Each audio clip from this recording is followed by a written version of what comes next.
Veto शक्तियां भी हो गई है, क्षमादान शक्तियां भी हो गई है, सैन्य शक्तियां और दूसरी चीजें आपातकालीन शक्तियां, आपातकालीन शक्तियां ये सब हो गई है। फिर सैन्य शक्ति बनाएगा तो सैन्य में क्या होता है, तीनों सेनाओं का सर्वोच्च कमांडर होगा राष्ट्रपति। ठीक है, यहाँ तक ये तो हमारा हो गया है। इनमें और कोई शक्ति बची है, सारी हो गई ना, जितनी बची हुई इसकी हो गई। अब राष्ट्रपति को प्राप्त विशेष प्रकार की मुक्तियां दे देते हैं। मुक्तियों का मतलब क्या होता है, कुछ विशेष प्रकार की छूट होती है जो राष्ट्रपति को प्राप्त होती है, बाकी किसी को प्राप्त नहीं होती। उन मुक्तियों के लिए आप लोग आर्टिकल आर्टिकल 361 देखिए इसमें क्या है, आर्टिकल 361 में क्या कहा गया है वो पदाधिकारी बताएगा। जैसे आपको हमने बताया थे जो मुकदमे होते हैं, मुकदमे कितने प्रकार के ले सकते हैं, दो प्रकार के। एक कौन सा होता है, सिविल, और दूसरा कौन सा होता है, क्रिमिनल। ऐसे दो प्रकार के मुकदमे होता है, एक होता है सिविल और दूसरा हमारा क्रिमिनल। राष्ट्रपति और राज्यपाल आर्टिकल 361 में दो लोगों के संबंध में प्रावधान किए गए, एक होंगे राष्ट्रपति और दूसरे लोग हो जाएंगे राज्यपाल। इन दो लोगों के प्रावधान किए गए हैं। यहाँ पे बताया गया है कि राष्ट्रपति और राज्यपाल को दो पदाधिकारी, एक है राष्ट्रपति एवं राज्यपाल पर उनकी पदावधि के दौरान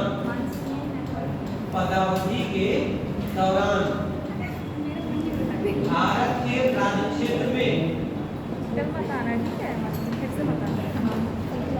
किसी भी न्यायालय में, भारत के राज्य क्षेत्र में किसी भी न्यायालय में कोई भी क्रिमिनल कार्यवाही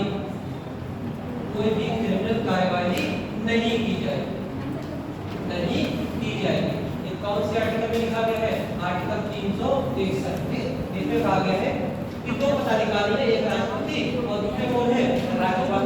राष्ट्रपति और राज्यपाल पर उनकी पदावधि के दौरान, जब तक अपने पद पर 5 उनकी पदावधि के दौरान भारत के राज्य क्षेत्र में किसी भी न्यायालय में कोई भी क्रिमिनल कार्यवाही नहीं की जाएगी। ठीक है, किसी प्रकार का कोई क्रिमिनल मुकदमा दर्ज नहीं किया जाएगा। ये कहां पर प्राप्त है, 80% क्रिमिनल मामलों में प्राप्त है। सिविल मामलों में ऐसी किसी प्रकार की कोई छूट प्राप्त नहीं। सिविल मामले किसको कर, जैसे जमीन भूमि से रिलेटेड कोई मामला हो जाएगा वो क्या हो जाएगा, सिविल हो जाएगा। मान लिया राष्ट्रपति का किसी व्यक्ति से जमीन को लेकर कोई विवाद है, तो जमीन का मुकदमा ऐसे राष्ट्रपति पर दर्ज कर सकते नहीं कर सकते, कर सकते हैं। ठीक है, क्रिमिनल नहीं कर सकते हैं, लेकिन सिविल मुकदमा दर्ज कर सकते हैं। और सिविल मुकदमे के लिए क्या करते हैं, 2 माह पूर्व का एक नोटिस दिया जाता है। 2 माह पूर्व का नोटिस देंगे और 2 महीने के बाद राष्ट्रपति को क्या कर सकते हैं या राज्यपाल को क्या कर सकते हैं, सिविल मुकदमा दायर कर सकते हैं। लेकिन ऐसा क्रिमिनल मुकदमा दायर नहीं किया जाएगा। ध्यान रखें, 2 महीने का नोटिस दिया जाता है और लिखित नोटिस होता है तभी दायर करेगा। ऐसा नहीं कि बस आज मत हुआ आज ही दायर कर दिया जाएगा। पहले 2 महीने का नोटिस देंगे, उसके बाद राष्ट्रपति पर क्या करेंगे, मुकदमा करेंगे। ठीक है, इतनी चीजें सिविल मामलों में है, क्रिमिनल मामलों में कोई मुकदमा दायर नहीं किया जाएगा। इसको 361 का इसी के नोट कर लो। फिर हम लोग राष्ट्रपति, इतनी चीजें आपको राष्ट्रपति के संबंध में नहीं, ये तो हम लोग इसके हमारे पढ़ोगे इसको नोट कर लो मुकदमों में कि कौन सी प्रकार की छूट है। ये जो एक्सेप्ट कर रहे हैं, क्रिमिनल मामलों में कोई कार्रवाई करके नहीं की है, सिविल में कर सकते हैं।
इसको भी करना है।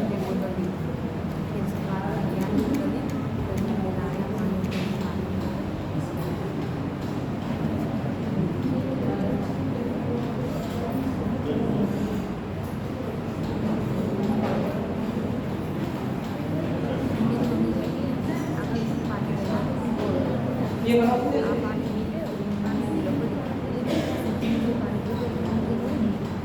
देखिए क्या होता है, बता देते हैं।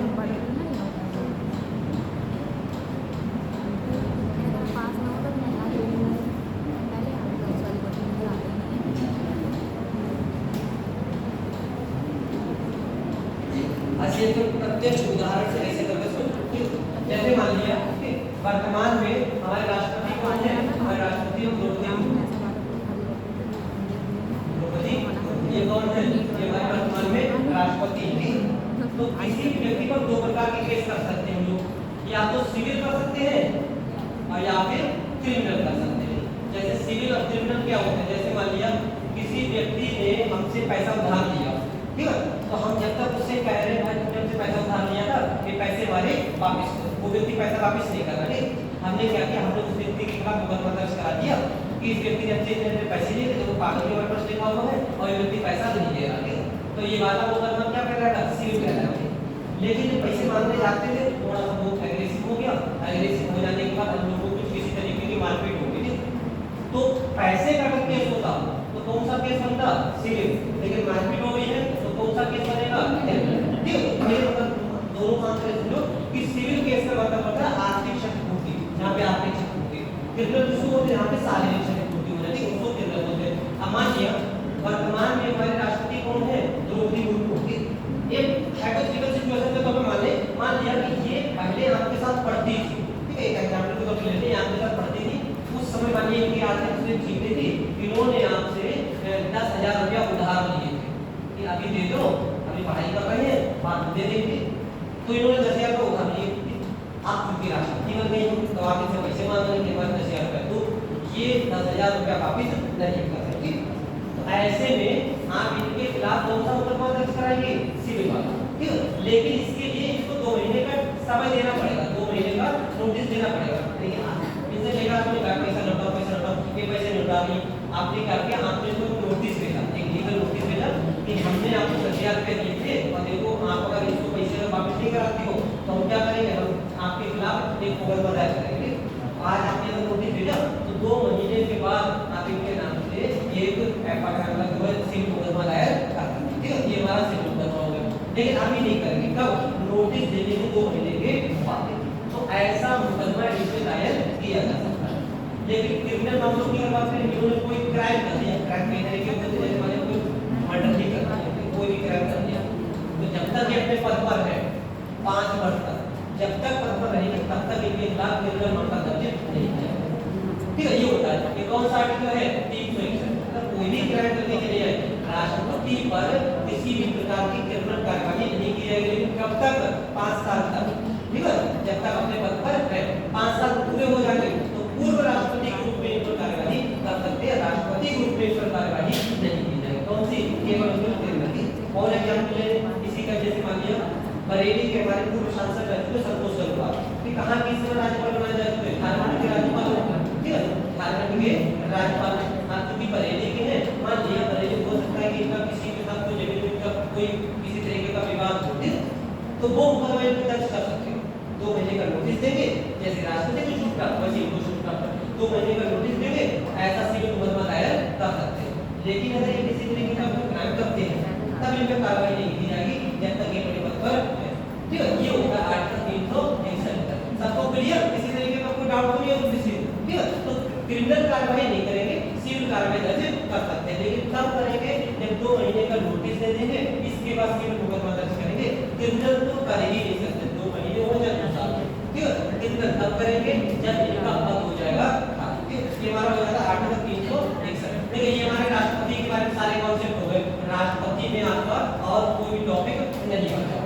आप ये बताइए जैसे जब हम लोग क्वेश्चन सॉल्व करते हैं तो ऐसे कितने लोग हैं जिनका स्कोर लगभग सर 30 क्वेश्चन हमने किए, कल 30 क्वेश्चन 30 क्वेश्चन में से ऐसे कितने लोग हैं जिनके 22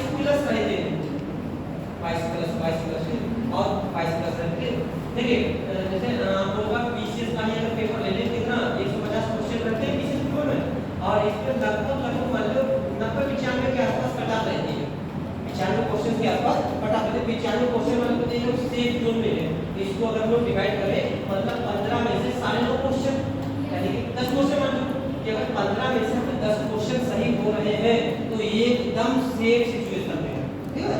अगर 15 में से 10 क्वेश्चन रहे हैं तो ये एकदम सेफ सिचुएशन, और इसका मतलब 30 में से 20 लेकिन इसका मतलब ये थोड़ी है कि हर सब्जेक्ट पे आपकी इतनी ही कमांड होगी कि अगर यहाँ पर 30 में से पता लगे 25 आ रहे हैं तो सब में इसी कमांड होगी, सब में तो होगी। कोई सब्जेक्ट आपका वीक भी होगा, कोई सब्जेक्ट आपका स्ट्रांग भी होगा, ठीक। तो ऐसा ना करो कि हमें 30 में से हम टारगेट बनाए मतलब 20 ही, ठीक। आपने 30 में से कम टारगेट बनाओ, कम से कम 25 क्वेश्चन हमारे सही होने चाहिए, 22 से 25 क्वेश्चन सही होने चाहिए, क्योंकि क्वालिटी आपका ठीक है, हो सकता है यूपी से कमजोर हो जाए, हो सकता है करंट अफेयर्स कमजोर हो जाए, तो कुछ पोर्शन आपको मजबूत रखने हैं, कुछ पोर्शन आपको वीक भी रह जाएगा, तब भी काम चल जाएगा। तो अगर आपका 30 में से अगर 22 के आसपास अगर आ रहे हैं, ठीक है, 22 के ऊपर अगर आ रहे हैं, ये ना सोचो कि 30 में से हमारे 30 हो जाते हैं, नहीं आएंगे वो। अब वो भी हम लोग यहाँ पे क्वेश्चन करते हैं तो वो वाले क्वेश्चन सोल्व करते हैं, सामने आपके नोट्स में है, ठीक है। पेपर में आपको बहुत से क्वेश्चन ऐसे आ सकते हैं जो आपके नोट्स में नहीं होंगे। तब भी अगर मान के चलो आप अगर 22 से 25 के बीच में अगर रहते हो 30 में से एकदम सेफ सिचुएशन में हो, ठीक है। बाकी के दूसरे सब्जेक्ट अपने उसी हिसाब से स्ट्रांग करते हैं। क्वालिटी में अगर आपके 30 में से अगर 22, 25, 23, 24 तक आ गए तो बहुत बढ़िया पोजीशन में। कौन सा वाला? राष्ट्रपति को एक कुछ विशेष प्रकार की छूट दी गई। राष्ट्रपति हमारे भारत का सर्वोच्च विधिक अधिकारी, सर्वोच्च सांविधिक अधिकारी, अगर राष्ट्रपति पर भी किसी तरीके का मुकदमा दर्ज करा दिया जाए तो अंतर्राष्ट्रीय स्तर पर छुट्टी खराब हो सकती है, ठीक है। नहीं, पद संभालना एक अलग चीज होती है, पद संभालना एक अलग चीज। जैसे मान लिया ऐसे समझो, जैसे मान लिया हम है, ठीक, हम यहाँ से भी जाए, यहाँ से भी गए और आगे पुलिस हमको मिल जाए, हमको कहे नहीं आपके नाम से जो है कोई शिकायत आई है और चलो हमारे साथ खाली, ठीक। तो हमें पता लगे कि एक पुलिस वाला आगे बैठा हुआ बाइक पे, एक पीछे बैठा हुआ है, बीच में तो कुत्ता बिठा लिया, ठीक। तो यहाँ से रास्ते में आप लोगों में से कोई मिल जाए तो थोड़ी सी इंसल्ट लगे कि नहीं लगे, नहीं पुलिस वाले पकड़ के लेके जा रहे हैं, और अगर पैसे ही अगर लेके जा रहे हैं तब भी यहाँ सबसे आगे कह दोगे तुम सबको लेके चले गए पुलिस वाले, लेकिन पता नहीं कल क्लास होगी कि नहीं होगी, तो थोड़ी सी इंसल्ट होगी नहीं होगी। तो यही यहाँ पर राष्ट्रपति पर क्योंकि सर्वोच्च हमारे यहाँ का अधिकारी, राष्ट्रपति पर अगर क्रिमिनल कार्रवाई कर देते हैं तो अंतर्राष्ट्रीय स्तर पर क्या मामला जाएगा? कह बताओ भारत के राष्ट्रपति मर्डर कर दिया, थोड़ी सी बेइज्जती हो जाएगी, तो इसलिए इस प्रकार की छूट दी गई है, ठीक है। देखिए बाकी राष्ट्रपति महाभियोग की कार्रवाई कर सकते हैं, ठीक है। संसद में अगर इस तरीके का कुछ गड़बड़ काम करते हैं, संविधान का अतिक्रमण करते हैं तो महाभियोग की कार्रवाई कर सकते हैं, ठीक है। पर इसके लिए दी गई बाकी और किसी प्रकार की कोई छूट नहीं है, लेकिन ये नहीं कि चाहे कुछ भी करे, क्योंकि ये छूट कब तक है? केवल 5 साल। कौन सी?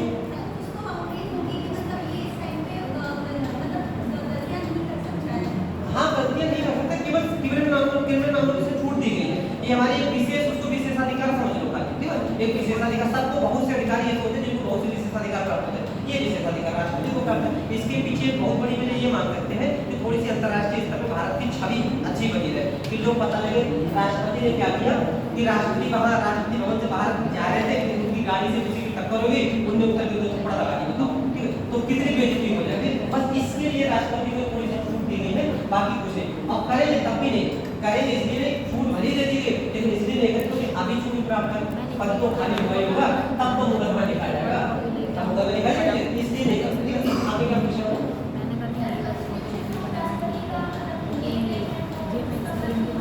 उपराष्ट्रपति के लिए उपराष्ट्रपति का है, राष्ट्रपति उपराष्ट्रपति दोनों है। हम लोग यूनियन एग्जीक्यूटिव, इससे हमारी दो चीजें होती है, एक विधायिका और दूसरा कौन होता है? कार्यपालिका।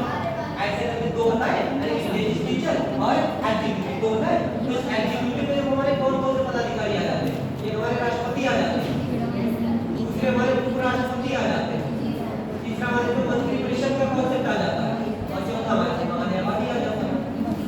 ये सब हमारे आ जाते हैं। उपराष्ट्रपति का पद हमारे संवैधानिक पद है, ठीक है। ऐसा नहीं है कि ये कहीं एकदम संवैधानिक पद है, ना इसके कार्य सीमित है, राष्ट्रपति के कार्य सीमित है। बस इतने हमारे राष्ट्रपति के ये क्या करते हैं, केवल उनके राज्यसभा के सभापति के रूप में काम करेंगे। बाकी ऐसी कोई सिचुएशन आ जाए जब राष्ट्रपति का पद खाली हो, आपको कल में बताया कि ये क्वेश्चन आ रहा था, उसमें बताया गया था कि राष्ट्रपति क्या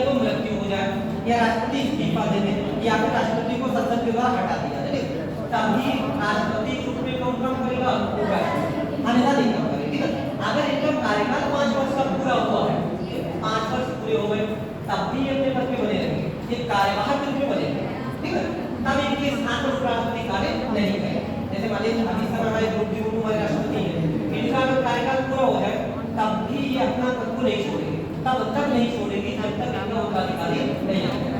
लेकिन अगर इनको हटा दिया जाए या इस्तीफा दे दो तब कार्यवाहक राष्ट्रपति के रूप में कौन काम करेंगे, उपराष्ट्रपति। ठीक है, तो ये हमारा संवैधानिक पद है, ऐसा नहीं कि पद काम नहीं, बस काम है लिमिटेड, उतना काम नहीं है जितना राष्ट्रपति का। ठीक है, इसके बाद देखो राष्ट्रपति का अनुमान पर तो ये बात क्लियर है, 361 सबको क्लियर। अब देखो 361 के बाद अगला हमारा कौन सा टॉपिक आ जाता है, अगला हमारा आता है मंत्रिपरिषद। केंद्र में या पहले उपराष्ट्रपति देखते हैं या मंत्रिपरिषद, छोटा सा टॉपिक में मंत्रिपरिषद निपटा है। तो अगला हमारा टॉपिक कौन सा है, मंत्रिपरिषद। मंत्रिपरिषद के बारे में देख लेते हैं। ठीक है, मंत्रिपरिषद से रिलेटेड आपको 3 आर्टिकल ध्यान रखने हैं। मंत्रिपरिषद से रिलेटेड 3 आर्टिकल ध्यान रखते हैं।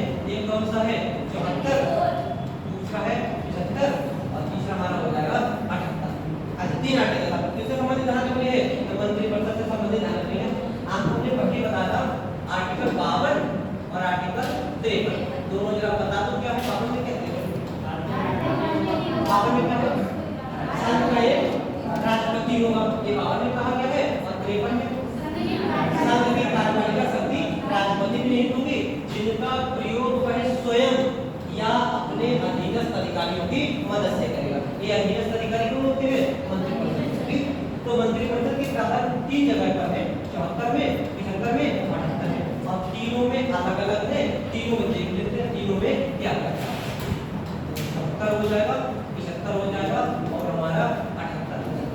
तो तीनों में क्या क्या, 74 की बात करें तो 74 के 2 हिस्से हैं, 74 1 और 74 2। ऐसे 2 हिस्से किसके बताए गए हैं, आर्टिकल 74 के बताए गए। 74 1 में कहा गया है कि राष्ट्रपति को सहायता एवं सलाह देने के लिए एक मंत्रिपरिषद होगी। यहाँ पे कहा गया है कि राष्ट्रपति को सहायता और सलाह देने के लिए एक मंत्रिपरिषद होगी, जिसका प्रमुख प्रधानमंत्री होगा।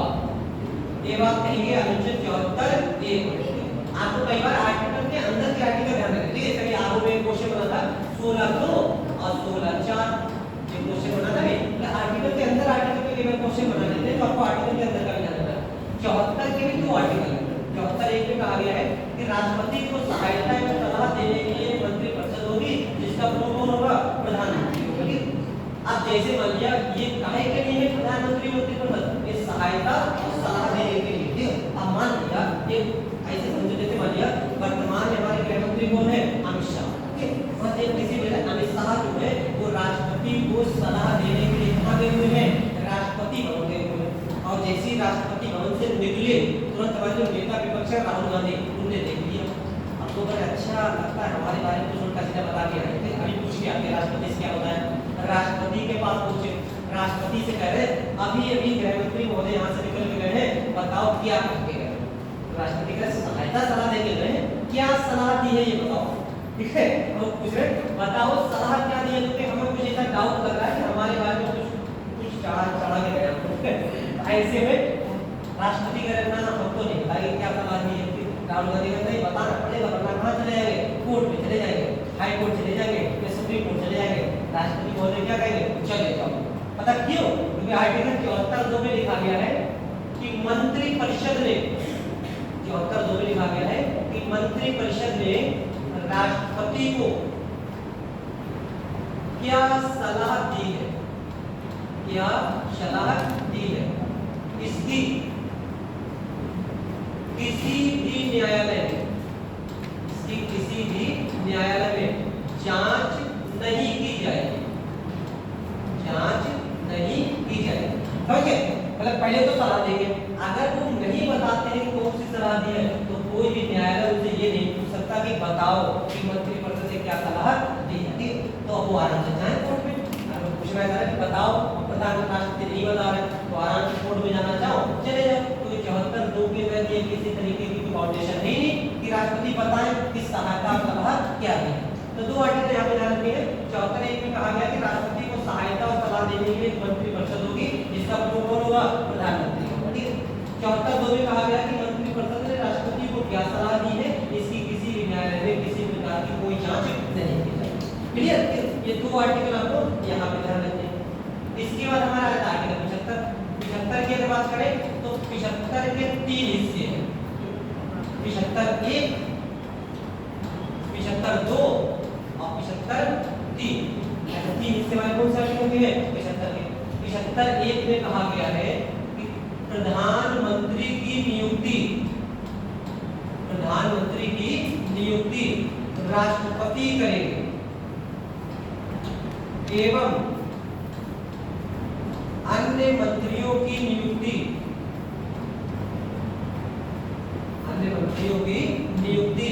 राष्ट्रपति प्रधानमंत्री की सलाह पर करेंगे। अब पहले इसको स्टेटमेंट को ढंग से पढ़ो उसके बाद हमारे क्वेश्चन का आंसर दे दो।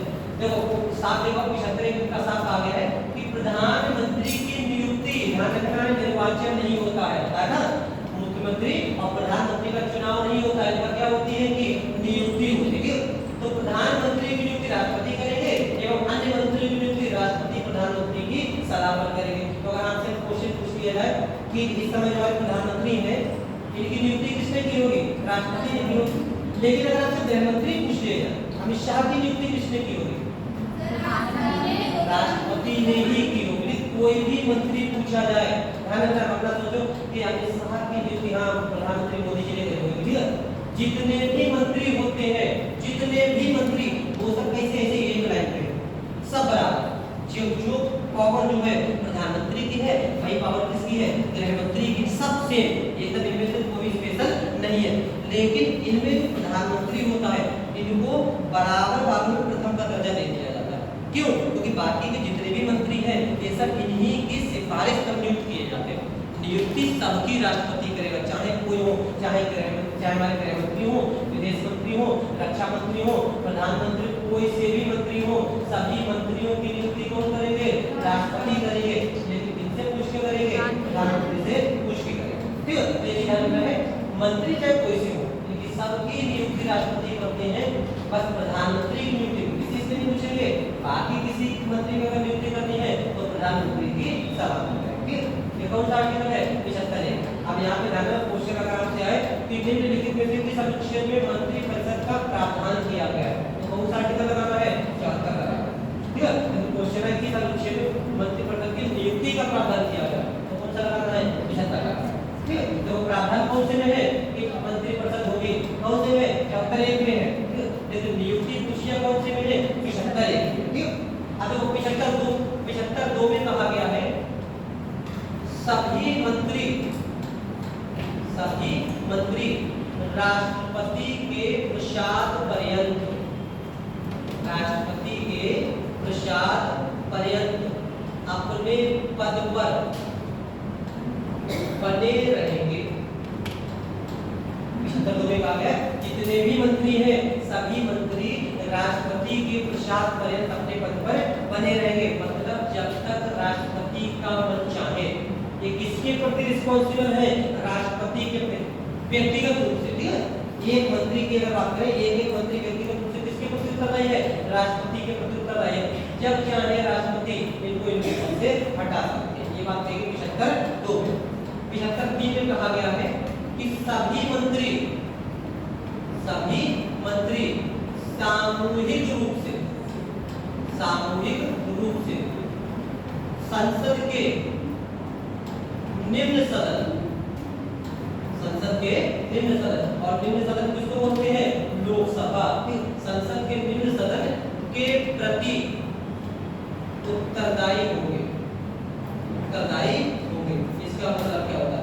तो 75(1) में की नियुक्ति की बात करते हैं। जितने भी मंत्री हैं सबकी नियुक्ति कौन करेंगे? राष्ट्रपति करेंगे।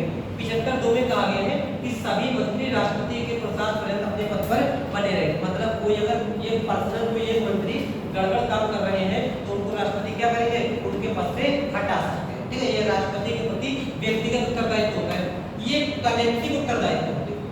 रिस्पॉन्सिबिलिटी है सामूहिक उत्तरदायित्व। मतलब ये होता है कि अगर किसी एक मंत्री ने कोई कृत्य किया है तो ऐसा नहीं है कि कृत्य उन्होंने किया है और लोकसभा का सवाल पूछ रही है तो जवाब केवल उसी मंत्री को ही देना पड़ेगा। सभी मंत्रियों का बराबर से उत्तरदायित्व होता है। जैसे एग्जाम्पल के तौर पे मान लिया, हम एग्जाम्पल के तौर पर ऐसे करके ले लेते हैं।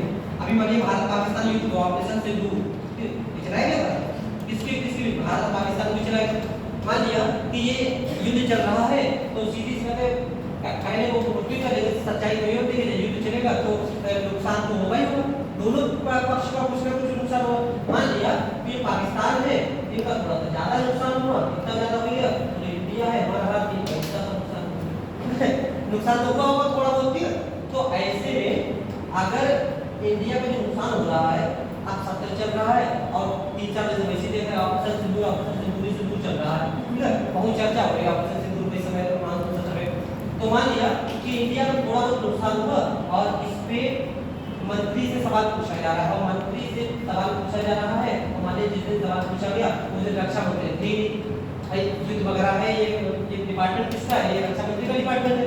उस दिन पता लगे रक्षा मंत्री हमारे माननीय राजनाथ सिंह उस समय थे नहीं और मोदी जी से पूछा जाता है कि बताओ कितना नुकसान हुआ, तो मोदी जी का हमें क्या पता, रक्षा मंत्री है मुझे पूछो, ऐसा कर सकते क्या, नहीं कर सकते हैं। सभी मंत्री जितने मंत्री हैं 80 सभी के सभी समान रूप से रिस्पॉन्सिबल, ठीक है।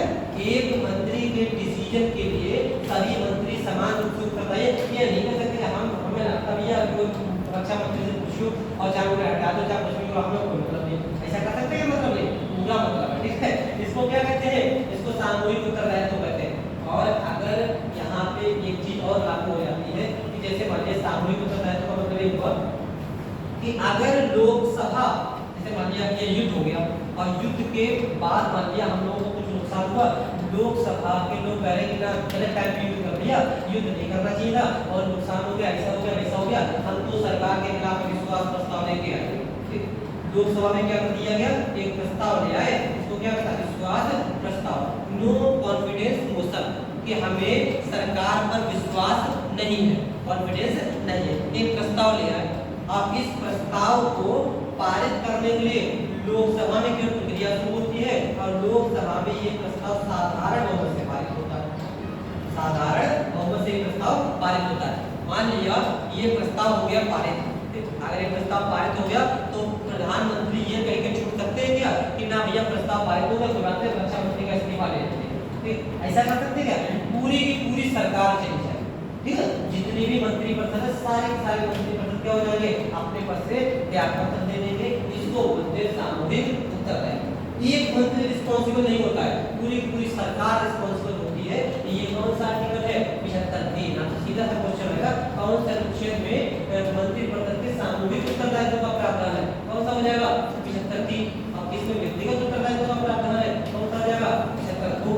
किसके प्रति सामूहिक रूप से उत्तरदायी होते हैं, लोकसभा के प्रति, और किसके प्रति व्यक्तिगत रूप से कौन हो जाएंगे, राष्ट्रपति के प्रति। ध्यान रखना है कि अगर जैसे मान लीजिए आपको 4 विकल्प मिले और उसमें अगर आपको स्पष्ट रूप से लिखा हो जाए कि हाँ लोकसभा के प्रति उत्तरदायित्व या राज्यसभा के प्रति उत्तरदायित्व या संसद के प्रति उत्तरदायित्व, तो वहां पे संसद आपको नहीं लगाना, फिर कौन सा लगाएंगे, लोकसभा ही लगाएंगे।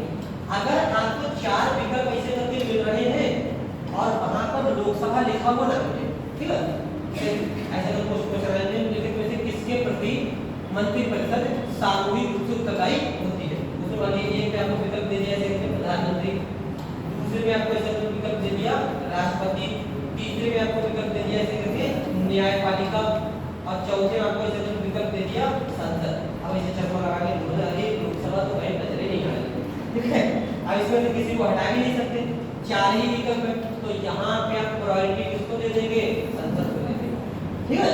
तो अब ये नहीं सोचना कि नहीं गलत हो जाएगा क्वेश्चन, ठीक है, क्वेश्चन सही हो जाएगा। एक दो बार ऐसा क्वेश्चन कई जगहों पे पूछा गया है, तो वहां पे आपको कौन सा लगाना है, संसद। अगर विकल्प ही ना मिले, अगर नोटा है यहाँ पे नोटा तो नोटा लगा सकते हैं, अगर नोटा नहीं है तो कौन सा लगाएंगे, तो यहाँ पे आप संसद लगा के आगे क्वेश्चन आपका सही हो जाएगा, ठीक। लेकिन और दूसरा विकल्प देख लें, मतलब दूसरा आपको ऐसा करके विकल्प दिया गया है कि एक विकल्प दिया गया राष्ट्रपति, दूसरे में दिया गया ऐसे करके लोकसभा, तीसरे में दिया गया ऐसे करके राज्यसभा और चौथे में दिया ऐसे करके संसद। अब क्वेश्चन आ जाए कि मंत्री परिषद सामूहिक रूप से किसके प्रति उत्तरदायी होती है, अब यहाँ पे संसद नहीं मतलब प्रायोरिटी किसको देंगे, लोकसभा को। लेकिन अगर लोकसभा नहीं हुई तो आप संसद लगा सकते हैं। फिलहाल तो ऐसा क्वेश्चन बाई चांस आप नहीं बनेगा, लेकिन फिर भी अगर बन जाए तब के लिए ध्यान रखना है कि आपको प्रायोरिटी किसको देनी है, लोकसभा। अगर विकल्प को आप एलिमिनेट ना कर सके, आपको एक ही विकल्प चूज करना ही करना है, तो आप ये वाला कोई आंसर यहाँ पे लगा सकते हैं। अगर आयोग ने इसको डिलीट किया तब आपको सबको नंबर मिलेगा, और डिलीट नहीं किया तो जो संसद लगा के आया होगा उसको आंसर उसका नंबर मिल जाएगा। इस तरीके तो ये चीज आपको ध्यान रखनी है। किसके बारे में है, मंत्रिमंडल के बारे में। क्लियर कीजिए कि ये दो आर्टिकल आपको अपने नोट कर लो इसी करके बता 75 के 3 हिस्से और 74 के 2 हिस्से, ठीक है। लिख लिए नहीं लिख लो, 74 के 2 हिस्से और 75 के 3 हिस्से, ठीक है। अगर ना दिख रहा हो तो बता देना, बोल देंगे, ठीक है।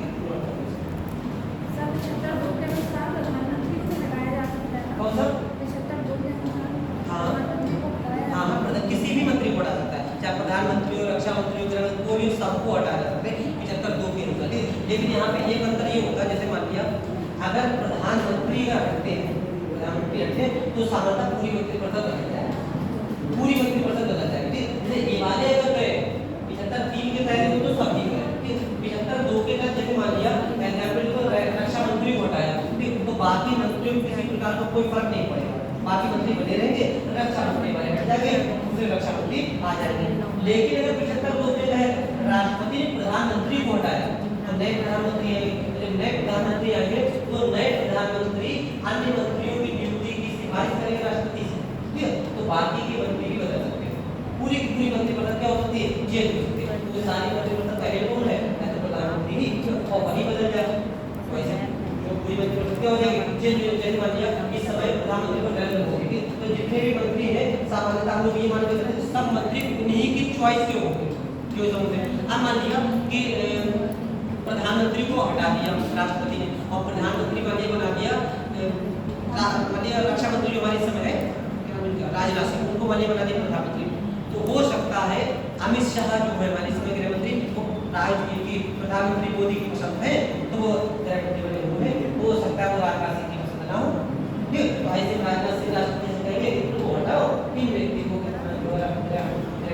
रक्षा मंत्री बनाओ, ठीक। तो यहाँ पर हमारी पूरी मंत्रिपरिषद बदल सकती है, ठीक। अगर प्रधानमंत्री बदलेगा इसको नोट करो, सेक्टर के 3 हिस्से नोट करो, फिर अटैक करके आता हूं।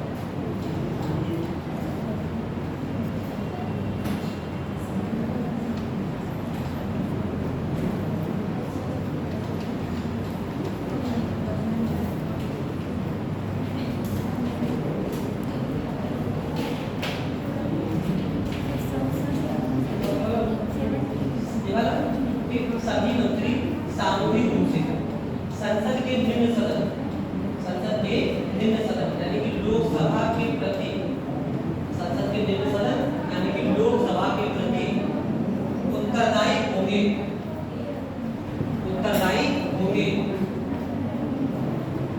फिर ये हमारा हो जाता है अनुच्छेद 75। अब मंत्रिपरिषद से रिलेटेड एक आपका आर्टिकल है, अब वो आर्टिकल कौन सा है, अनुच्छेद 78। अगला देखने अनुच्छेद 78। अनुच्छेद 78 में क्या है, अनुच्छेद 78 की अगर बात करें, 78 में बताया गया है प्रधानमंत्री के कर्तव्य, ठीक है। प्रधानमंत्री के कर्तव्य मतलब अगर राष्ट्रपति किसी समय पर प्रधानमंत्री से कोई भी विषय पर जानकारी लेना चाहे, ठीक है, तो प्रधानमंत्री राष्ट्रपति को ऐसी जानकारी उपलब्ध कराए। बहुत सी चीजें ऐसी हो सकती है कि प्रधानमंत्री को समझ में नहीं आ रहा, राष्ट्रपति को समझ में नहीं आ रहा कि राष्ट्रपति वाले मंत्री ने ऐसी सलाह दी थी और प्रधानमंत्री से पूछना चाहे, तो अगर प्रधानमंत्री से उस मैटर में अगर वो किसी तरीके की कोई जानकारी लेनी चाहे तो प्रधानमंत्री को राष्ट्रपति को ऐसी जानकारी देनी पड़ेगी। ये हमारा आर्टिकल कौन सा हो जाता है, प्रधानमंत्री कितना था क्वेश्चन है, ऐसे में क्वेश्चन पूछा जाएगा कि किस अनुच्छेद में प्रधानमंत्री के दायित्वों का प्रावधान हो जाएगा, प्रधानमंत्री के कर्तव्यों का प्रावधान। तो कौन सा आर्टिकल है, आर्टिकल 78। कितना ही ना और आर्टिकल में कुछ नहीं, ठीक है। ये मैं बता दूं आर्टिकल क्या है, प्रधानमंत्री के कर्तव्य बताएंगे अनुच्छेद 78। ये आपके मंत्रिपरिषद से रिलेटेड आर्टिकल हो गए। अब देख लेते हैं मंत्रियों के बारे में, इसको लिखो ऐसे करके और इसको कुछ नहीं हमारा। आप देखते हैं मंत्री कितने प्रकार के होते हैं, अगला हम लोग देख लेते हैं मंत्रियों के प्रकार, मंत्रियों के प्रकार की अगर बात करें तो मंत्री हमारे मुख्य रूप से 3 प्रकार के होते हैं। जितने भी मंत्री हैं ये सभी मंत्री, जितने भी मंत्री होते हैं ये सभी मंत्री हमारे शरीर के 3 प्रकार के होंगे। और ये तीनों प्रकार कौन कौन से? एक मंत्री होते हैं इनको लोग क्या कहते हैं? कैबिनेट मंत्री। एक मंत्री को लोग कैबिनेट मंत्री, ठीक है। दूसरे जो हमारे मंत्री होते हैं इनको लोग क्या कहते हैं? राज्य मंत्री। दूसरे हमारे राज्य मंत्री हो जाते हैं। और तीसरे और होते हैं इनको क्या कहते हैं? उप मंत्री, ठीक है। ऐसे 3 प्रकार के हमारे मंत्री हो जाएंगे, या तो कैबिनेट मंत्री, दूसरे कौन से? राज्य मंत्री, और तीसरे कौन से? 3 प्रकार के होते हैं। ये राज्य मंत्री भी 2 प्रकार के हो जाएंगे। एक को हम लोग कहते हैं राज्य मंत्री स्वतंत्र प्रभार, और दूसरे को कहते हैं राज्य मंत्री बिना प्रभार। 2 प्रकार के राज्य मंत्री स्वतंत्र प्रभार और दूसरे कौन से हैं? राज्य मंत्री बिना प्रभार। 2 प्रकार के हमारे मंत्री हो जाएंगे। अब देखते हैं सभी मंत्री किस प्रकार से कैसे कैसे करके होते हैं। जैसे मान लीजिए हमारा कोई मंत्रालय है, ऐसे करके ये पूरा मंत्रालय, पता होगा कि एक मंत्रालय में अलग अलग डिपार्टमेंट्स होते हैं, कई विभाग होते हैं एक मंत्रालय में। मानिए इस मंत्रालय में ऐसे करके ये 6 विभाग, मानिए गृह मंत्रालय है और गृह मंत्रालय के अंदर 6 विभाग है, आंतरिक सुरक्षा विभाग, पुलिस विभाग, ऐसे करके हमारे कई विभाग होते हैं। ये गृह मंत्रालय हो गया पूरा, और इस गृह मंत्रालय में से कितने? 6 विभाग हो गए। इस पूरे गृह मंत्रालय के जो हेड होंगे वो कौन होंगे? वो कैबिनेट होंगे, ठीक है। जैसे कि इस समय कौन है? अमित शाह, तो ये कौन हो जाएंगे? ये हमारे पूरे के पूरे गृह मंत्रालय के हेड है, तो ये कौन हो जाएंगे? हमारे कैबिनेट मंत्री हो जाएंगे। अब चूंकि इतना बड़ा मंत्रालय है तो इनको ऐसा लगता है कि हमको सहयोग के तौर पे काम करने के लिए कुछ और लोगों की भी जरूरत है, तो ये क्या करेंगे? ये एक व्यक्ति को अपना असिस्टेंट बना लेंगे, किसी एक व्यक्ति को अपना असिस्टेंट बना देंगे और उनसे कहेंगे कि देखो ये वाला विभाग जो है ये स्पेशल ये विभाग, इतना बड़ा विभाग, ये स्पेशल विभाग इनको दे देते हैं और तुम्हें दे देते हैं। पूरा मंत्रालय तो हम संभालेंगे, लेकिन जब भी इतने से विभाग से रिलेटेड कोई मैटर होगा तो तुम संभाले ना।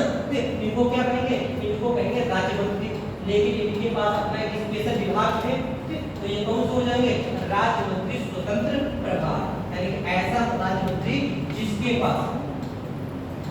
पास अपना स्वतंत्र विभाग होता है, अपना स्वतंत्र विभाग होता है, उनको क्या कहते हैं? उनको राज्य मंत्री स्वतंत्र प्रभार कहते हैं। इस तरीके से अब ऐसा हो सकता है कि किसी समय हमारे गृह मंत्री अमित शाह मानिए कहीं विदेश दौरे पे गए हुए हैं और उन्होंने ये जो विभाग दिया था ये वाला, ये किसके पास है?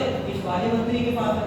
ये तो केवल इतने प्रकार से पत्र दे दिया, लेकिन ये दूसरा वाला इधर वाला जो विभाग है, इस वाला विभाग है, इस वाले विभाग को ये पूरे को कौन देते हैं? अमित शाह देते हैं। लेकिन ये है कि ये किसी समय मानिए कहीं बाहर विदेश दौरे पे गए हुए, इस वाले मंत्री को इस वाले विभाग का काम दे नहीं सकते, क्योंकि कार्यों का क्या हो जाएगा? अतिक्रमण हो जाएगा। ऐसे में एक अपना एक असिस्टेंट और रखेंगे, एक अपना असिस्टेंट और रखेंगे, और इस असिस्टेंट से कहेंगे कि देखो हम तुम्हें कोई विभाग नहीं दे रहे हैं, इनको क्या कि इनको एक स्पेशल विभाग दे रखा है, इस असिस्टेंट को कोई विभाग नहीं देंगे, इनके लिए ये कहेंगे कि जिस विभाग में जरूरत होगी तुम्हें उस विभाग में भेज देंगे, ठीक है। जैसे मानिए काम तो पूरा काम हम ही कर रहे हैं, लेकिन किसी समय अगर जरूरत हुई किसी स्पेशल विभाग में तो तुम्हें क्या करेंगे? उसी वाले विभाग में भेज देंगे, कोई एक स्पेशल विभाग तुम्हारे पास नहीं है। ऐसे मंत्री को क्या कहते हैं? राज्य मंत्री बिना, ठीक है। यानी कि ऐसा मंत्री जिसके पास अपना स्वतंत्र विभाग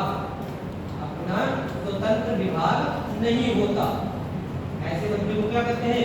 राज्य मंत्री बिना प्रभार। इनको किसी भी विभाग में भेज सकते हैं। आज इस वाले में आया तो इस वाले में भेज दिया, कल इस वाले में आया तो इस वाले में भेज दिया, कोई पता नहीं ये वाले नहीं है अगर तो इस वाले में भेज दिया। सब विभाग के अंदर भेज सकते हैं, इनका कोई अपना विभाग नहीं है। इनको क्या कहते हैं? राज्य मंत्री बिना प्रभार। आप कुछ और होते हैं इनको कहते हैं उपमंत्री, ऐसे मंत्री दर्जा प्राप्त मंत्री टाइप के, कि यहाँ हमारे सीखने के तौर पे भी यहाँ किस तरीके से मंत्रालय चलाया जाता है, उनको कहते हैं डिप्टी मिनिस्टर, जिनका कोई खास मतलब नहीं होता। ठीक, आपको मुख्य रूप से कैबिनेट मंत्री और दूसरे कौन से? राज्य मंत्री, ये ध्यान रखना, ठीक। तो कैबिनेट मंत्री पूरे मंत्रालय का हेड, उसी मंत्रालय में उनके असिस्टेंट के तौर पे कौन होते हैं? राज्य मंत्री होते हैं। अगर उनको कोई स्पेशल विभाग दे रखा है तो राज्य मंत्री स्वतंत्र प्रभार, स्पेशल विभाग नहीं दे रखा है तो राज्य मंत्री बिना प्रभार। और तीसरे बचे कौन से होते हैं? उप मंत्री होते हैं। ये तो हमारे मंत्रियों के प्रकार होते हैं। इस प्रकार के हम मंत्रियों की योग्यताएं देखें कि किसको मंत्री बनाया जा सकता है। अगर योग्यताओं की अगर बात करें, मंत्रियों के योग्यताओं की बात करें, पहला पॉइंट आपको ध्यान रखना है कि मंत्री वही व्यक्ति हो सकता है जो संसद के किसी भी सदन का सदस्य हो, संसद के किसी भी सदन का सदस्य हो, मतलब चाहे लोकसभा का सदस्य हो चाहे तो राज्यसभा का सदस्य हो, चाहे तो लोकसभा का सदस्य हो चाहे तो राज्यसभा का सदस्य हो, एक ना एक सदन का सदस्य होना चाहिए। अगर कोई सांसद नहीं है तो उसको मंत्री नहीं बनाया जा सकता। ठीक है, पहला पॉइंट ध्यान रखना है कि मंत्री वही व्यक्ति बन सकता है जो संसद के किसी न किसी सदन का सदस्य हो। अगर वो संसद का सदस्य नहीं है तो उसको मंत्री नहीं बना सकते। लेकिन इसका एक अपवाद होता है, एक अपवाद होता है। अपवाद ये होता है कि कोई भी मंत्री बिना संसद सदस्य बने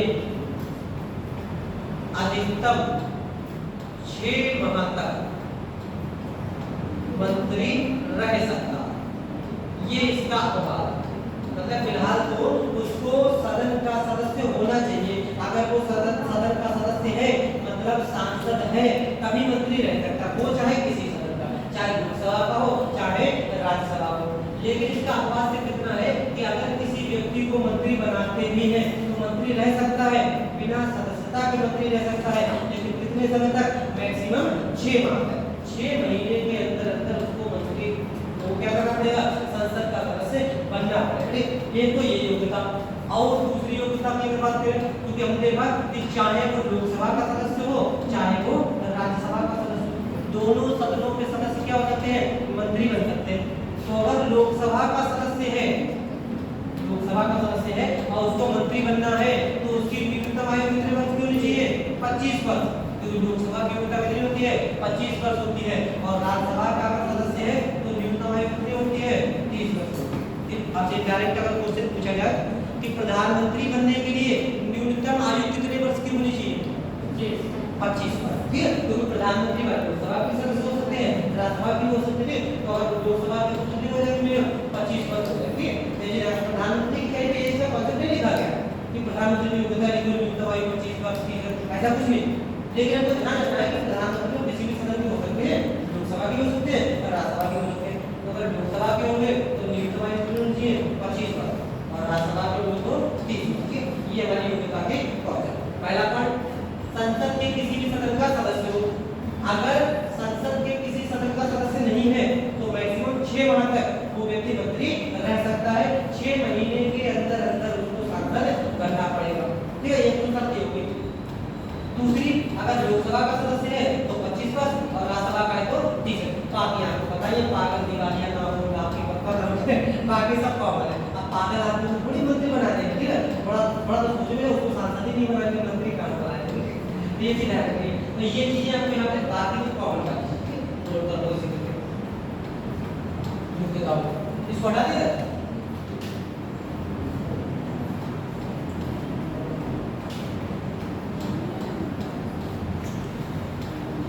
तो पहला पॉइंट, संसद के किसी भी सदन का सदस्य हो। और अपवाद के तौर पे कोई भी मंत्री बिना संसद सदस्य बने 6 महीने तक मंत्री रह सकता है। अगर लोकसभा का सदस्य है तो न्यूनतम आयु, ये क्या है? ये न्यूनतम आयु कितनी? 25 वर्ष, और राज्यसभा का है तो न्यूनतम आयु 30 वर्ष।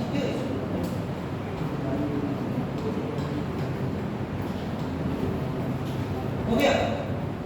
आप देखो, अब जैसे मान लिया हम कह रहे हैं कि लोकसभा का सदस्य हो चाहे राज्यसभा का सदस्य हो, दोनों ही लोग मंत्री रह सकते हैं। लोकसभा में वर्तमान में कितने सदस्य हो सकते हैं? 540 है, वो तो 550 सकते हैं। और राज्यसभा की बात करें कितने सदस्य हैं? 245 है। कितने? 5 7 8 8 788। सब सदस्य कितने हो जाते हैं संसद में? 788 हो जाते हैं। तो सबके सब मंत्री बनना चाहेंगे, देखिए अलग बात है, ठीक है। तो सब कह रहे ना हमें मंत्री बना, सब लड़े पड़े हैं, तो राष्ट्रपति का ठीक है तो परेशान ना हो, 788 के 788 मंत्री हुए, ठीक है। सबको मंत्री बना सकते हैं क्या? नहीं बना सकते ना, क्योंकि सबको अगर मंत्री बना देंगे तो फिर कहाँ फिर विधायिका कहाँ रह जाएगी, ठीक है। सबकी सब कार्यपालिका हो जाएगी। दूसरे मंत्रियों को खर्चा पानी भी ज्यादा देना होता है, सांसद का खर्चा पानी कम होता है, मंत्री का ज्यादा होता है। तो ऐसे में ये सबके सब मंत्री बनना चाहते हैं, तो इसके लिए संसद ने इनकी समस्या का समाधान कर दिया।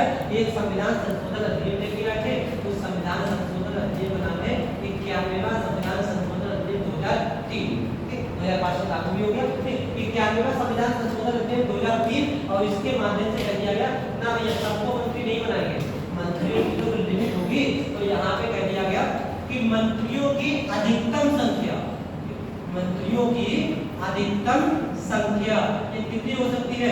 अधिकतम संख्या विधायिका के निम्न सदन की कुल सदस्य संख्या, विधायिका के निम्न सदन की कुल सदस्य संख्या के अधिकतम 15% ही मंत्री हो सकते हैं, ठीक है। मतलब ये है कि विधायिका यानी हमारी संसद, संसद राज्य को विधानमंडल, तो केंद्र में जो है संसद है, विधायिका है, इस विधायिका के दो सदन है, एक होता है लोकसभा, दूसरा होता है राज्यसभा। लोकसभा को हम लोग निम्न सदन कहते हैं, संसद की अगर बात करें लोकसभा कैसा है? निम्न सदन है, इसी को लोकप्रिय सदन कहते हैं। अच्छा ये बात से आप लोगों को एकता आपके राज्यसभा का सांसद कौन है? आपके एरिया से, आपके एरिया से राज्यसभा का सांसद कौन है? राज्यसभा के सांसद पता है? से नहीं, एरिया तो राज्यसभा का एरिया बनता ही है, लगता है पीलीभीत लोकसभा क्षेत्र कहाँ तक जाएगा? बहड़ी तक, ठीक है। तो बहड़ी का क्या लिखते हुए पीलीभीत बहड़ी लोकसभा क्षेत्र, अब बहड़ी का हमारा तो क्षेत्र ही नहीं लगता, पीलीभीत लगता है। एक वो परिसीमन होता नहीं होता, ऐसे कि राज्यसभा का भी एक एरिया लगता है ना, पता नहीं पड़ा राज्यसभा के सांसद कौन है, मतलब राज्यसभा के नाम लगता ना पीलीभीत से। बहड़ी का कौन है? अच्छा किसी एक राज्यसभा सांसद का नाम पता है? किसी का भी बता दो, इन 245 में से किसी का एक का बता दो, पता है किसी का? नहीं पता ना। अच्छा किसी लोकसभा सांसद का नाम बता दो, अपने अपने एरिया के लोकसभा सांसद बता दो, कितने बता दो? और लखनऊ से, हाँ लखनऊ को पूरा अपने एरिया लगता होगा, ठीक है। मतलब सबका एक परिसीमन होता है, राज्यसभा का भी परिसीमन होता है, एक एरिया होता है, लिमिटेशन किया जाता है, एक एरिया होता है। अब देखो यहाँ पे क्या मतलब ये है कि राज्यसभा के सांसद को कोई जानता ही नहीं है, ठीक है। होगा कोई ना कोई हमारे एरिया से होगा, पर मतलब उत्तर प्रदेश में राज्यसभा की 31 सांसद होते हैं। राज्यसभा से उत्तर प्रदेश में कितनी सीटें हैं? 31 सीटें। लोकसभा की कितनी है? 80 सीटें हैं। अब बताओ उत्तर प्रदेश में लेकिन 31 में से किसी एक का नाम नहीं पता, समझे? कितने लोग बैठे? 31 से ज्यादा लोग बैठे हुए, किसी को उत्तर प्रदेश के राज्यसभा का सांसद का नाम नहीं पता। कोई बड़ी बात नहीं पता, क्यों?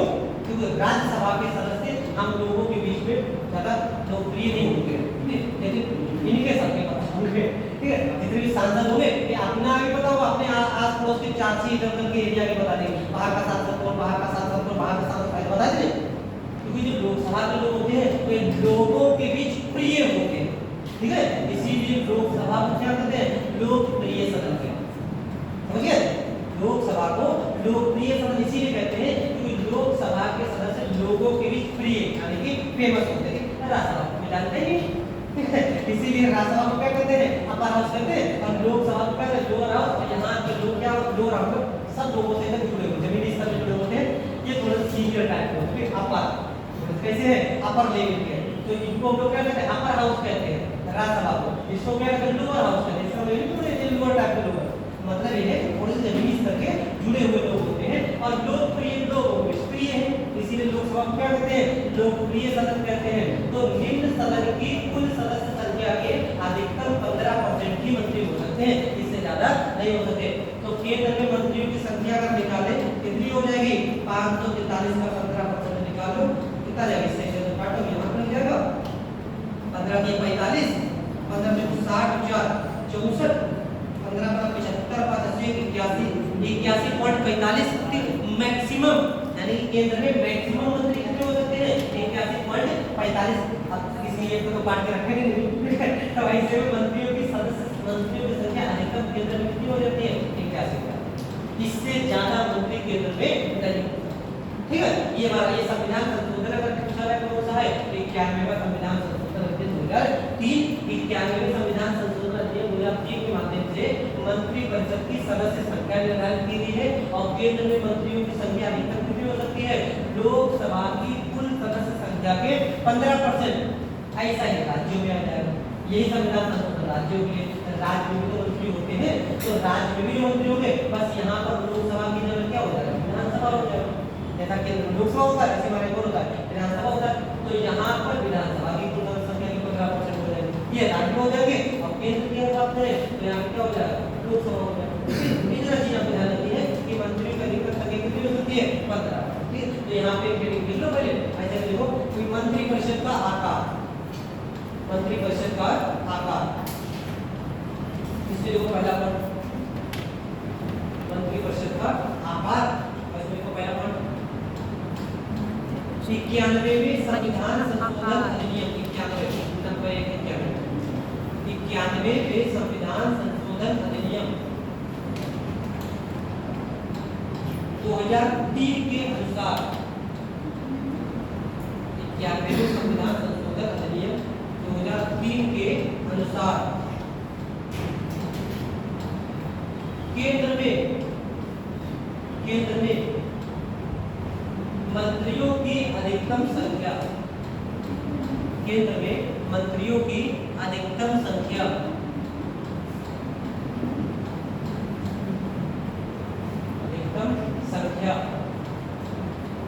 लोकसभा की कुल सदस्य संख्या के, लोकसभा की कुल सदस्य संख्या के, लोकसभा की कुल सदस्य संख्या के 15% हो सकती है, 15% हो सकती है। तो ये मंत्री परिषद का साइज हो गया कि कितने हमारे मंत्री हो सकते हैं और कितने मंत्री नहीं हो सकते। तो केंद्र में अधिकतम का कॉन्सेप्ट क्या होता है? केंद्र में न्यूनतम का कोई कॉन्सेप्ट नहीं है। ठीक है, न्यूनतम चाहे कितने भी हो, चाहे 2 मंत्री कभी काम चल जाएगा। अधिकतम मंत्री हमारे इतने हो सकते, इससे ज्यादा मंत्री नहीं हो सकते किसी भी हाल में। 788 ऐसे मैक्सिमम कितने होंगे? 81। इसमें से कुछ हमारे राज्यसभा से भी आ सकते हैं और कुछ हमारे लोकसभा से भी आ सकते हैं। ठीक, मंत्रियों की संख्या अधिकतम इतनी हो सकती है, इससे ज्यादा नहीं हो सकती। संविधान संशोधन पूछा जाए कौन सा है? 91। आपको ध्यान रखने वाली जो बातें हैं, कौन कौन से पॉइंट ध्यान रखें? पहला तो संविधान संशोधन ध्यान रखना कि कौन से संविधान संशोधन द्वारा मंत्री परिषद का आकार निर्धारित किया गया। कौन सा संविधान संशोधन हो जाएगा? 91। दूसरा आपको ध्यान रखना कितने हो सकते हैं? कितने हो जाएंगे? लोकसभा की कुल संख्या के 15%। अगर यहाँ पे संसद की कुल सदस्य संख्या के 15% लिखा हो तो क्वेश्चन क्या हो जाएगा? गलत हो जाएगा। ठीक है, लोकसभा की केवल करना है कि लोकसभा की कुल सदस्य संख्या के अधिकतम 15% मंत्री हो सकते, इससे ज्यादा मंत्री नहीं होगा। ठीक है, इतनी चीजें आपको देखो याद रखनी है। इसके बाद और जो व्यक्ति है और आपका क्या बचा मुझे? ये हो गया मंत्री परिषद के बारे में, ये चीज हुई। और ये आपको कितना रखना है? मंत्री परिषद आपका देखिए। अब मंत्री परिषद के बाद अगला टॉपिक हमारा कौन सा आता है? उपराष्ट्रपति। सही 81 जो मंत्री है वो लोकसभा राज्यसभा दोनों सदनों से मंत्रियों की योग्यता ध्यान है। मंत्री हमारे किसी भी सदन से आते हैं, लेकिन होंगे अधिकतम लोकसभा की कुल सदस्य संख्या के बराबर। अब ऐसा नहीं कि 81 लोकसभा से लिया है और 4 से राज्यसभा से लिया है और वही 85 लोकसभा से 81 है। कुल सदस्य संख्या की 15% की परिधि मैक्सिमम हो सकते हैं। ठीक है, अगला हमारा टॉपिक कौन सा रहता है? उपराष्ट्रपति आ जाता है। 63 से 69 तक आपको पता है, आर्टिकल 63 से 69 तक पूरा कॉन्सेप्ट किसका है? उपराष्ट्रपति के संबंध में पूरा कॉन्सेप्ट किया गया। उपराष्ट्रपति के संबंध में पूरा कॉन्सेप्ट किया गया। अब इसको एक एक करके देख लेते हैं इसमें क्या। तो आर्टिकल 63 पहला अगर आर्टिकल 63 की बात करें, आर्टिकल 63 में कहा गया है कि भारत का एक उप राष्ट्रपति होगा। इसमें कहा गया भारत का एक उपराष्ट्रपति होगा। 64 में कहा गया है कि उपराष्ट्रपति राज्यसभा का पदेन सभापति होगा। अभी इसको बता रहे क्या होता है, पहले लिख लेते हैं फिर देखते हैं। उपराष्ट्रपति राज्यसभा का पदेन सभापति होगा। पदेन सभापति होगा, एक्स ऑफिशियो। 65 में कहा गया है कि उपराष्ट्रपति कौन कौन सी परिस्थिति में राष्ट्रपति के रूप में कार्य करेगा। ये कौन से आर्टिकल में कहा गया है? आर्टिकल 65 में कहा गया। और आर्टिकल 66 में कहा गया है उपराष्ट्रपति का निर्वाचन मंडल कौन से आर्टिकल में है? आर्टिकल 66। चार आर्टिकल यहाँ पे आपको ध्यान रखने। आर्टिकल 63 में कहा गया है कि भारत का एक उपराष्ट्रपति होगा। तो आपसे क्वेश्चन अगर आ जाए कि उपराष्ट्रपति पद का प्रावधान संविधान के कौन से अनुच्छेद में है? 63 में। 64 में कहा गया है उपराष्ट्रपति कौन होंगे? ये राज्यसभा के पदेन सभापति का मतलब होता है कि जो उपराष्ट्रपति होंगे वो जैसे ही उपराष्ट्रपति बनेंगे अपने आप कौन बन जाएंगे? राज्यसभा के हेड बन जाएंगे। ठीक है, इनके लिए अलग से कोई चुनाव नहीं होता है। जो उपराष्ट्रपति होगा वही क्या होगा? राज्यसभा का सभापति होगा। तो कौन से आर्टिकल में कहा गया है? आर्टिकल 64 में कहा गया है। आर्टिकल 65 में कहा गया है कि ऐसी कौन कौन सी परिस्थितियां होंगी इसमें उपराष्ट्रपति राष्ट्रपति के रूप में कार्य करेगा। अपने आप बता दो कौन कौन सी परिस्थितियों में राष्ट्रपति के रूप में काम करेंगे उपराष्ट्रपति? मृत्यु हो जाए या तो मृत्यु या इस्तीफा दे दे और या फिर महाभियोग के द्वारा हटाया जाए और बस तीन ही है। और वो ऑफिस से भेजी होती है नहीं तो उसके लिए कार्य जैसे राष्ट्रपति अगर नहीं है तो उनका सचिव वगैरह होते ही। ठीक है, तो काम तो सब वही करते हैं, सचिव वगैरह ही करते हैं। लेकिन अगर राष्ट्रपति किसी ऑफिस में विदेश यात्रा पे गए हुए तो फिर चार्ज नहीं दे रहे क्योंकि वो उसमें छुट्टी थोड़ी है, वो तो उनका ऑफिस से विजिट ही है। जैसे मान लो ऐसे समझ लो जैसे मान लीजिए पीडीपी जिलाधिकारी होते हैं, ठीक है, छोटे से ऐसे स्तर पे समझ जाओ, अपने बड़े स्तर पे समझ जाओ। मानिए यहाँ के जिलाधिकारी होते हैं, मानिए ये सुबह ऑफिस में आए अपने ऑफिस आने के 2 घंटे इन्होंने जनसुनवाई करी। 10 बजे से 12 बजे तक इन्होंने ऑफिस में बैठ के जनसुनवाई करी। हम पता है कि जितने भी ऑफिस गजेटेड ऑफिसर होते हैं इनकी ड्यूटी 24/7 होती है। ठीक है, जैसे डीएम है, एसडीएम है, इनकी ड्यूटी 24/7 की होती है। ऐसा नहीं कि 10 से 5 बजे तक की जॉब है। 10 बजे ऑफिस पहुंचे, 5 बजे घर पे आएंगे, अब पता है फोन कर रहे हैं, अरे डीएम साहब वहां पे मर्डर हो गया ना, मेरी ड्यूटी हो गई। ऐसा होता है? ऐसा नहीं होता। 24/7 अगर रात के 12 बजे भी किसी तरीके की कोई समस्या हो जाएगी उठ के डीएम साहब जाएंगे। अगर ये 24/7 की जॉब होती है जितने भी हमारे ये ऑफिसर होते हैं। तो मान लीजिए 10 से 12 मिनट क्या किया है? ऑफिस पर किया, उसके फील्ड में पहुंचे। जब फील्ड में पहुंचे हुए हैं उस दौरान एक चार्ज किसी को दे के जाएंगे? चार्ज नहीं दे के जाएंगे भाई, चार्ज नहीं देंगे, ये ड्यूटी पर ही है। अरे ये ड्यूटी पर ही है। उस समय कहाँ है? फील्ड में। 10 से 12 कहाँ है? ऑफिस में। ठीक, तो ऑफिस उसमें खाली रहेगा और ये कहाँ रहेंगे? ड्यूटी पर आएंगे। अगर कोई व्यक्ति आगे क्या कहे कि साहब कहाँ गए हुए हैं? फील्ड में। ये होता नहीं होता? तो ये चीज है। तो अगर राष्ट्रपति किसी विदेश यात्रा पे गए हुए तो अपना चार्ज किसी व्यक्ति को देकर नहीं जाएंगे, वो उनके ऑफिशियल विजिट ही है, वो उनकी ड्यूटी ही है। तो ये तो आपने बताया अगर इस्तीफा दे दिया जाए, दूसरा अचानक मृत्यु हो जाए, तीसरा महाभियोग से हटा दिया जाए और उसको सिचुएशन में तीन ही अगर कार्यकाल पूरा हो जाए तो नहीं करेगा। ये ध्यान रखना है, अगर कार्यकाल पूरा हो जाए तो राष्ट्रपति के रूप में उपराष्ट्रपति कार्य नहीं करेगा। एकदम बहुत बढ़िया तरीके से बताया जाता है।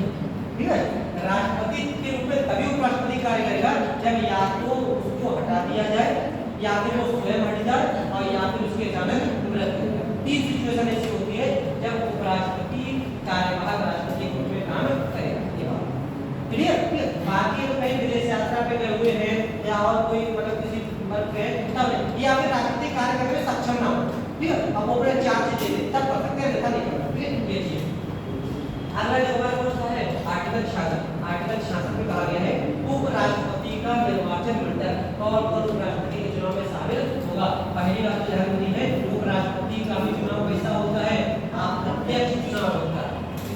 अप्रत्यक्ष चुनाव कोई का काम होता है, सिंगल ट्रांसफर वोटिंग सिस्टम। जो राष्ट्रपति के चुनाव कब होता है वो यहाँ पे काम होता है, लेकिन निर्वाचन मंडल बदल जाता है। ठीक है, यहाँ पर उपराष्ट्रपति का निर्वाचन मंडल बदल जाएगा। थोड़ा सा ध्यान करके बिना कॉपी देखते चले एक बार राष्ट्रपति का निर्वाचन मंडल बता दो। नंबर 1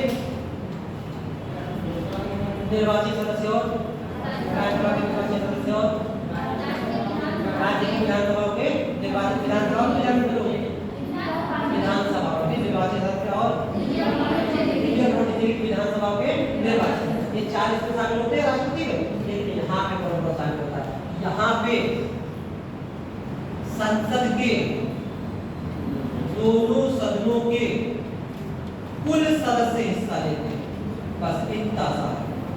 संसद के दोनों सदनों के कुल सदस्य किसके चुनाव में हिस्सा लेते हैं? उपराष्ट्रपति के चुनाव में। अब देखो ये वहां से अलग हो गया, राष्ट्रपति से अलग हो गया। यहाँ पर 12 मेंबर जो हमारे मनोनीत होते हैं वो भी हिस्सा लेते हैं। राष्ट्रपति के चुनाव में 12 लोग हिस्सा नहीं लेते। कौन से 12?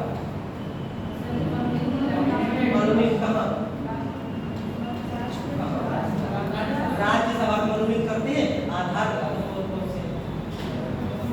साहित्य, कला, विज्ञान, समाज, 4 क्षेत्रों में जिन्हें विशेष कार्य किया हो, ऐसे 12 लोगों को राज्यसभा में राष्ट्रपति क्या कर सकते हैं? मनोनीत कर सकते हैं। वो मनोनीत सदस्य राष्ट्रपति के चुनाव में हिस्सा नहीं लेंगे, लेकिन यहाँ पे हिस्सा लेंगे। यहाँ क्या लिखा गया है? कुल सदस्य, ठीक है। राज्यों विधानसभा के सदस्य राष्ट्रपति के चुनाव में शामिल होते हैं, यहाँ पे शामिल नहीं होते। संघ राज्य क्षेत्रों में 2 के राष्ट्रपति के चुनाव में शामिल होते हैं, यहाँ शामिल नहीं होते। यहाँ पे केवल और केवल संसद के दोनों सदनों के कुल सदस्य हिस्सा लेते हैं, बाकी कोई भी व्यक्ति उपराष्ट्रपति के चुनाव में हिस्सा नहीं लेता। क्लियर है? क्या होते हैं? अब देखो राष्ट्रपति के चुनाव में और उपराष्ट्रपति के चुनाव में थोड़ा सा निर्वाचन मंडल में अंतर है। ये निर्वाचन मंडल आपको ध्यान रखना है, कौन लोग राष्ट्रपति के चुनाव में शामिल होते हैं, कौन लोग शामिल नहीं। जैसे कल एक क्वेश्चन आया था, क्वेश्चन को लिखा था कि निम्नलिखित में कौन राष्ट्रपति के निर्वाचन मंडल में शामिल होता है लेकिन महाभियोग में शामिल नहीं होता है उसमें। तो जो विधानसभा के सदस्य होते हैं वो निर्वाचन मंडल में शामिल है लेकिन महाभियोग में शामिल नहीं होते। ठीक है, तो वही आप इस तरीके से हाइट पूछते हैं कि कौन राष्ट्रपति के चुनाव में शामिल होता है और उपराष्ट्रपति के चुनाव में शामिल नहीं होता, विधानसभा के सदस्य में शामिल नहीं होते। यहाँ पे संसद के सदस्य शामिल होते हैं। इतनी चीजें आपको 4 आर्टिकल ध्यान रखना है। 63 में क्या कहा? देखो ये लिख दिया तो 63 में उपराष्ट्रपति का पद लगाया गया कि भारत का एक उपराष्ट्रपति होगा। कौन सा आर्टिकल है? 63। 64 में कहा गया कि उपराष्ट्रपति राज्यसभा का पदेन सभापति होगा। 64 में 65 में कहा गया कि कौन कौन सी सिचुएशन में उपराष्ट्रपति राष्ट्रपति के रूप में काम करेगा। 66 में कहा गया कि उपराष्ट्रपति के निर्वाचन मंडल में कौन कौन शामिल होगा। ये 66। अगला संसद की अगर बात करें 67 में इसका कार्यकाल बताया कि 67 देख लेते 67 में क्या हटा दें, इसको नीचे हटा दें, ठीक है। अगला हमारा कौन सा आता है? 67। अगला हमारा आर्टिकल आता है आर्टिकल 67। 67 को देख लेते हैं 67 में क्या कहा है। आर्टिकल 67 की अगर बात करें तो आर्टिकल 67 में उपराष्ट्रपति का कार्यकाल बताया गया है। उपराष्ट्रपति का कार्यकाल आर्टिकल 67 इसमें कहा गया है कि शपथ ग्रहण की तिथि से, ये ध्यान रखना है, जितने भी पदाधिकारी होते हैं ये सब शपथ ग्रहण की तिथि से ही इनका कार्यकाल स्टार्ट होगा। जब तक शपथ ग्रहण नहीं करेंगे तब तक इनका कार्यकाल नहीं माना जाएगा। तो शपथ ग्रहण की तिथि से 5 वर्ष तक पद पर बने रहेंगे। उपराष्ट्रपति है उनका कार्यकाल कितने वर्ष का होता है? 5 वर्ष का। चलिए एक बार ध्यान रखना है, शपथ ग्रहण की तिथि से 5 वर्ष तक उपराष्ट्रपति अपने पद पर बने रहेंगे। अगर इस 5 वर्ष से पूर्व उपराष्ट्रपति का पद खाली होना हो तो कैसे हो सकता है? देखो अगर 5 वर्ष से पूर्व अगर इसका पद खाली होना है तो कौन कौन सी सिचुएशन हो सकती है? पहली सिचुएशन अपना इस्तीफा दे दे। किसको देगी इस्तीफा? राष्ट्रपति को। ठीक है, इस्तीफा किसको संबोधित होगा? राष्ट्रपति को संबोधित। अगर 5 वर्ष से पूर्व अगर पद खाली करना है तो क्या कर सकते हैं? राष्ट्रपति को संबोधित इस्तीफे के द्वारा अपना पद त्याग सकते हैं। दूसरी कौन सी सिचुएशन हो सकती है? अचानक मृत्यु हो जाए। अचानक मृत्यु होने पर ये वाला आर्टिकल आपको ध्यान रखना है, ठीक है। इस्तीफे का आर्टिकल आपको ध्यान रखना है, स्पेशली इस आर्टिकल को ध्यान रखना है। ये आर्टिकल 67A है, ठीक है। ये स्पेशली आर्टिकल आपको ध्यान रखना है क्योंकि अभी भी उपराष्ट्रपति ने इस्तीफा दिया, ठीक है। तो बाई चांस अगर स्पेशली कोई आर्टिकल पूछ लिया जाए तो 67 को ध्यान रखना है। 67 में भी कौन सा? 67A, ठीक है। कि अगर राष्ट्रपति को संबोधित इस्तीफा दिया जाता है कौन से आर्टिकल के द्वारा दिया जाता है? तो 67A के माध्यम से दिया जाता है। दूसरा कौन सा पद खाली होता है? अचानक मृत्यु होने पर। अगर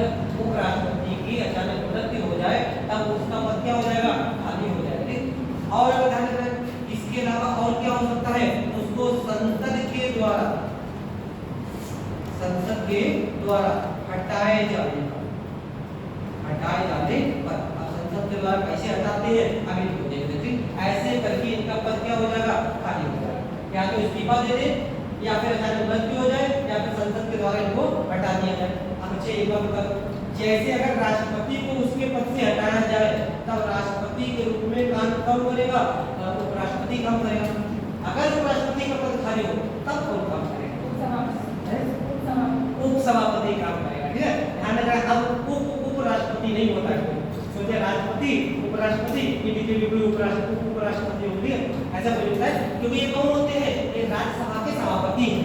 ठीक है, तो अगर ये नहीं है तो इनकी जगह पे काम कौन करेगा, राज्यसभा का उपसभापति काम करेगा, क्योंकि इनके पास और कोई काम ही नहीं है।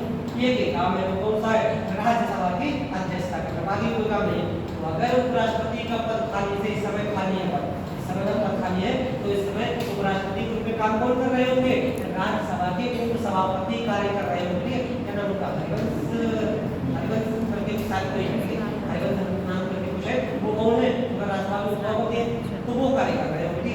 अगर वो भी नहीं होंगे तो राज्यसभा में फाइनल काम करता है। ठीक है, फाइनल में जो कोई व्यक्ति आ जाएगा वो अध्यक्ष करेंगे। इस तरीके से इनका पद क्या हो जाएगा, खाली हो जाएगा। अब संसद के द्वारा कैसे हटाते हैं इनको भी देखिए। तो कार्यकाल में पहला पॉइंट, इनका कार्यकाल कितने वर्ष का होता है, शपथ ग्रहण की तिथि से 5 वर्ष, 5 वर्ष से पूर्व कैसे खाली हो जाएगा, ऐसे करके 5 वर्ष से पूर्व का पद खाली हो जाएगा। अच्छा, अगर 5 वर्ष पूरे हो गए, ठीक है, 5 वर्ष पूरे हो गए और उपराष्ट्रपति का चुनाव नहीं हुआ तो कौन काम करेगा, उपराष्ट्रपति ही करेगा। ठीक है, मतलब जब तक इनका उत्तराधिकारी नहीं आ जाता तब तक ये भी पद नहीं छोड़ेगा। केवल इस वाले सिचुएशन में इनकी जगह पर कोई और काम करेगा, बाकी अगर ये वाले सिचुएशन है तो इनकी जगह पर कोई व्यक्ति काम नहीं करेगा। तब तक ये कार्यवाहक के रूप में बने रहेंगे जब तक इनका उत्तराधिकारी नहीं आ जाता। और मैक्सिमम कितने समय के अंदर इनका चुनाव कराने होते हैं, 6 माह। ठीक है, चाहे राष्ट्रपति हो चाहे सामान्यतः बहुत सी जगह ही है, सब जगह पे मिल जाएगा कि अगर चुनाव की प्रक्रिया करानी है तो मैक्सिमम 6 माह के अंदर क्या करने पड़ते हैं, चुनाव कराने। सभी चुनाव कहीं भी पूछ लिया जाए तो जितने भी लगभग चुनाव है, शायद ही कोई बात हो रही है, लेकिन शायद ऐसा कोई बात नहीं कि शायद ही कोई ऐसा नहीं है, वरना हर चुनाव कितने समय में कराना पड़ता है, मैक्सिमम 6 माह। चाहे वो राष्ट्रपति हो उपराष्ट्रपति हो, बाकी भी कई तरह चुनाव वगैरह कराना है तो कितने समय में, मैक्सिमम 6 महीने में चुनाव कराना पड़ता है। यही बात किसके बारे में जाता है, उपराष्ट्रपति के बारे में जाता है। अब देख लेते हैं संसद के द्वारा कैसे उपराष्ट्रपति को हटाया जाता है।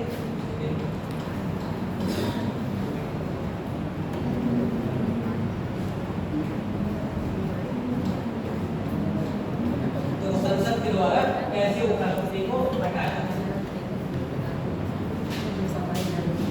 संसद के द्वारा हटाया जाना कैसे करके उपराष्ट्रपति को संसद के द्वारा हटाया जाता है।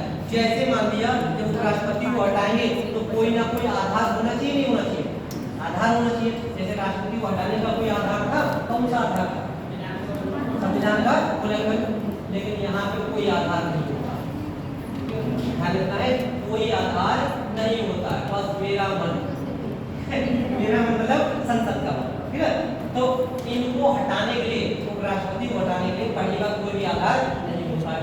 दूसरी बात, अगर उपराष्ट्रपति को हटाना है तो पहले बताएंगे, बस ऐसे ही बस आज लोग पता लगे वो अध्यक्षता करने के लिए बैठे और कहेंगे ना आज तो आपको हटाएंगे। ठीक है, तो ऐसा कर सकते क्या, नहीं कर सकते। दूसरा उत्तर देने के लिए देंगे, बस कुछ कर दे देंगे, पता नहीं क्या से क्या हो जाएगा। तो 14 दिन की पूर्व सूचना दी जाती है, हटाने की 14 दिन पूर्व की क्या करेंगे, सूचना देंगे। अगर 14 दिन पूर्व की सूचना देंगे तो फिर इनको हटाने का प्रस्ताव लेके आएंगे 14 दिन बाद। अभी बताओ, अगर इनको हटाने का प्रस्ताव लाया जाना है तो कहाँ लेके आएंगे, लोकसभा में, राज्यसभा में या किसी भी सदन में, ये केवल उनको राज्यसभा में है। ठीक है, ध्यान रखें, इस प्रस्ताव की शुरुआत, इस जो प्रस्ताव आएगा हटाने का जो प्रस्ताव है, इस प्रस्ताव की शुरुआत कहाँ हो सकती है, केवल राज्यसभा। ध्यान रखना, ऐसा प्रस्ताव लोकसभा में शुरू नहीं किया जा सकता। अब ये नहीं कर लोकसभा में लाया नहीं जाएगा, ठीक है, लाया तो जाएगा, इसके बाद लाया जाएगा, ये हो जाएगा हमारे, जिसके बाद लोकसभा में जाएगा। लेकिन ऐसे प्रस्ताव की शुरुआत केवल कहाँ होगी, राज्यसभा में होगी, क्योंकि ये हेड कहाँ का है, राज्यसभा का हेड है। तो उपराष्ट्रपति को अगर हटाना है तो इनके लिए कोई हालात निर्धारित नहीं होता, पहला पॉइंट। दूसरी बात, 14 दिन पूर्व की सूचना देनी होती है। तीसरी बात, इनको हटाने के प्रस्ताव की शुरुआत केवल और केवल राज्यसभा में हो सकती है। इसके बाद राज्यसभा में क्या किया जाएगा, वोटिंग की जाएगी, राज्यसभा में वोटिंग होगी। और अगर राज्यसभा में वोटिंग कितनी चाहिए होती है बहुमत, यहाँ पे राज्यसभा की कुल सदस्य संख्या के टोटल सदस्य संख्या का बहुमत, टोटल सदस्य संख्या का टोटल सदस्य संख्या की बहुमत का मतलब हो गया जितनी कुल सदस्य संख्या है राज्यसभा की कितनी है 245। इसका बहुमत का कितना है, टोटल 2 4 122.5 मतलब बहुमत कितना निकल के आएगा 123। ठीक है, तो अगर 123 वोट मिल जाए, उपस्थित चाहे कितने भी हो उससे मतलब नहीं है, चाहे बता के 124 है उपस्थित है, ठीक है, 124 लोग उपस्थित है और 122 लोग का हटा दो खाली बेचारे तो ये करेगा ना हटाओ, हटा सकते नहीं हटा सकते नहीं हटा सकते, ठीक है, क्योंकि यहाँ बहुमत कितना चाहिए है 123, कम से कम 123 लोगों ने अगर कह दिया कि हाँ इनको हटाओ तभी हटा सकते हैं, अन्यथा नहीं हटा सकते। अब ये प्रस्ताव में इतना बहुमत मिल गया तो राज्यसभा से क्या हो जाएगा, पारित हो जाएगा, और राज्यसभा से पारित होने के बाद अब ये कहा जाएगा, अब ये प्रस्ताव जाएगा लोकसभा, ठीक है, लोकसभा में दिया जाएगा क्योंकि हेड भले ही ये राज्यसभा के हैं, लेकिन चूंकि उपराष्ट्रपति भी तो है तो उपराष्ट्रपति को चुनने में भूमिका किसने निभाई थी, लोकसभा ने भी तो भूमिका निभाई थी, तभी लोकसभा में भी जाएगा। लोकसभा में ये बहुमत साधारण चाहिए होगा, लोकसभा में साधारण बहुमत से पारित होना चाहिए। अगर लोकसभा में ऐसा बहुमत साधारण बहुमत से पारित हो जाए ऐसा प्रस्ताव, तो उपराष्ट्रपति को अपने पद से त्यागपत्र देना पड़ेगा। आज तक किसी को ऐसे प्रक्रिया से हटाया नहीं गया, ठीक है। इतनी चीजें आपको उपराष्ट्रपति के हटाए जाने के संबंध में ध्यान रखनी है। पहली पॉइंट, संसद के द्वारा हटाने का कोई भी आधार नहीं होता है। दूसरा पॉइंट, 14 दिन पूर्व की सूचना दी जाती है और प्रस्ताव की शुरुआत केवल लोकसभा में हो सकती है। कुल सदस्य संख्या का बहुमत चाहिए है और लोकसभा में साधारण बहुमत चाहिए है, उपराष्ट्रपति अपने पद से हट जाए। क्लियर, ठीक है, इसको लिखिए, ऐसे करके डिटेल में लिखो, ऐसे करके शॉर्ट में समझ में आ जाता है, किसी को कोई दिक्कत नहीं तो शॉर्ट में, ठीक है, शॉर्ट में समझो ज्यादा बढ़िया रहेगा, ठीक है। तो उसमें यदि थोड़ी सा टाइमिंग पूछी जाती है हम लोग को ज्यादा पढ़ा देते हैं, ठीक है, अगर लिखाने की कोशिश तो थोड़ा सा ज्यादा समझ आ जाएगा। तो अगर कहीं पे कोई ऐसी आया करे जो आपको लिखने में कोई दिक्कत हुआ करे तो वहां पे बता देना, वहां पे हम लिखा दें, ठीक है, डिटेल में लिखा दें। फिर भी इसके बावजूद कोई अगर ये तो ही व्यक्ति ऐसा है, ठीक है, जिसको ऐसे अगर दिक्कत हो रही तो बता देना, छोड़ेंगे किसी को, ठीक है, सबका साथ होगा, ठीक है। ऐसा नहीं है कि बाकी सब आगे निकल जा रहे हैं, किसी एक को दिक्कत हो रही हो तो एक को, ठीक है, किसी को अगर ऐसे भी किसी को अगर दिक्कत हो रही तो बता देना, उसको डिटेल में। इस तरीके से उपराष्ट्रपति को क्या कर देते हैं, हटा देते हैं। आप देख लेते हो उपराष्ट्रपति पद की योग्यता, उपराष्ट्रपति पद की योग्यता 68 में कोई खास बात नहीं है और 69 में भी शपथ वगैरह का प्रावधान है।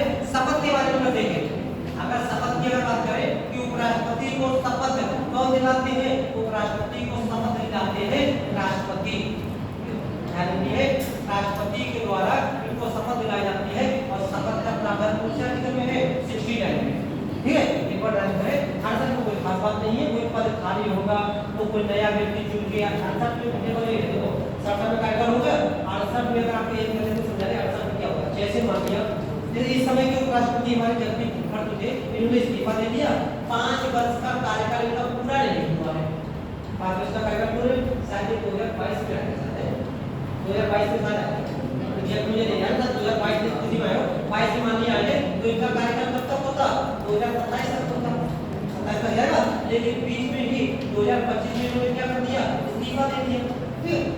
अब चुनाव हो रहे हैं, अभी होंगे, अभी चुनाव होंगे, तो जो नया उपराष्ट्रपति चुनकर आएगा, फिर उस नए उपराष्ट्रपति का कार्यकाल कितना होगा, ये 27 तक होगा या फिर 25 और 30 तक होगा, ये बात किसमें लिखी है, 68 में लिखी है, ठीक है, 68 में बता गया है कि नया व्यक्ति चुन के आएगा उसको पूरे 5 वर्ष का कार्यकाल मिलेगा, उसको बचा हुआ कार्यकाल नहीं है, ठीक है। ये बात मैंने किसमें बताई है, 68 में बताई। जैसे उपचुनाव होते हैं, जैसे मान लिया एग्जांपल के तौर पे हमारे लोकसभा के चुनाव हो गए, अगर लोकसभा के चुनाव होने के बाद कोई लोकसभा का पद खाली हो जाए या ऐसे लोकसभा के चुनाव हुए तो लोकसभा के चुनाव में तो बहुत से विधायकों ने भी लोकसभा के चुनाव लड़े थे, तो ऐसे देखो लोकसभा के सदस्य बन जाएंगे तो उनको विधायकी क्या करनी पड़ेगी, विधायकी छोड़नी पड़ेगी। ठीक, तो ये विधायकी छोड़ दी। मान लिया उत्तर प्रदेश में कितने 403 विधायक हैं, इन 403 विधायक में से मान लिया 5 विधायक ऐसे हैं जो सांसद होंगे, 5 जो विधायकों का पद खाली हुआ इसके लिए उपचुनाव होंगे। तो ये 5 विधायकों के लिए उपचुनाव होंगे, ये 5 विधायक पूरे 5 साल के लिए नहीं रहेंगे। ठीक है, ये उतने समय के लिए रहेंगे जितना इनका कार्यकाल शेष बचा था। ठीक है, जब बाकी के 398 को जब हटाया जाएगा तो इनको भी हटा दिया जाएगा। ये हमारे इनके संबंध में होता है, लेकिन उपराष्ट्रपति और राष्ट्रपति के संबंध में ऐसा नहीं होता। अगर कोई नया व्यक्ति चुन के आएगा तो पूरे 5 साल तक अपने पद पे बना रहेगा, उसको पूरा कार्यकाल कहाँ पे कहा गया है, 68 तो कोई खाता नहीं है, याद नहीं रखना है, इसमें नहीं होता। ठीक, 69 में क्या है, उपराष्ट्रपति की शपथ के बारे में बताया गया है। तो उपराष्ट्रपति को शपथ कौन दिलाता है, राष्ट्रपति। एक बार पे जाके जाना है। अब देख लेते हैं डी एक बार नंबर 69 में क्या है, राष्ट्रपति की शपथ। ऐसे कह लो अनुच्छेद 69 के अनुसार राष्ट्रपति उपराष्ट्रपति को शपथ दिलाते हैं। अनुच्छेद 69 के अनुसार उपराष्ट्रपति को शपथ राष्ट्रपति दिलाते हैं, या राष्ट्रपति उपराष्ट्रपति को शपथ दिलाते हैं। और राष्ट्रपति को शपथ कौन दिलाता है,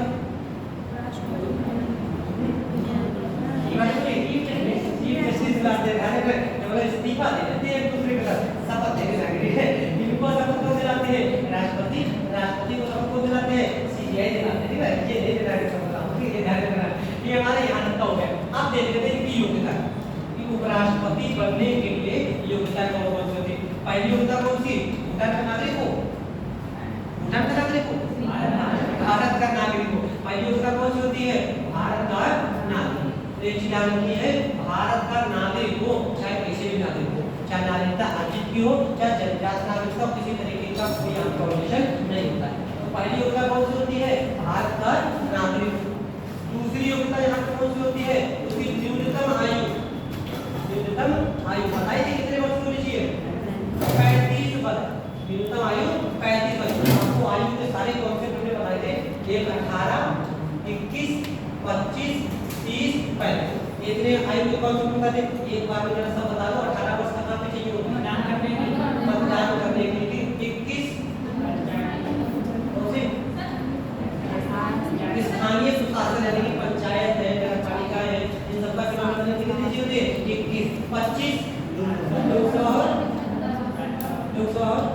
राष्ट्रपति विधानसभा, लोकसभा और विधानसभा यानी कि एमएलए बनना है या फिर लोकसभा के सांसद बनना। तो न्यूनतम कितनी चाहिए है, 25, 30 विधानसभा और विधान परिषद एमएलसी बनना है तो कितनी चाहिए होती है, 30, 35 राष्ट्रपति, उपराष्ट्रपति, राज्यपाल, उपराज्यपाल सबकी कितनी चाहिए होती है, 35 चाहिए होती है। ये सब योग्यता में आपके एज के कॉन्सेप्ट ध्यान रखिए, कौन सी आयु कहां पर चाहिए। ठीक, तो यहाँ पर योग्यता की अगर बात करें, पहली बात भारत का नागरिक हूँ।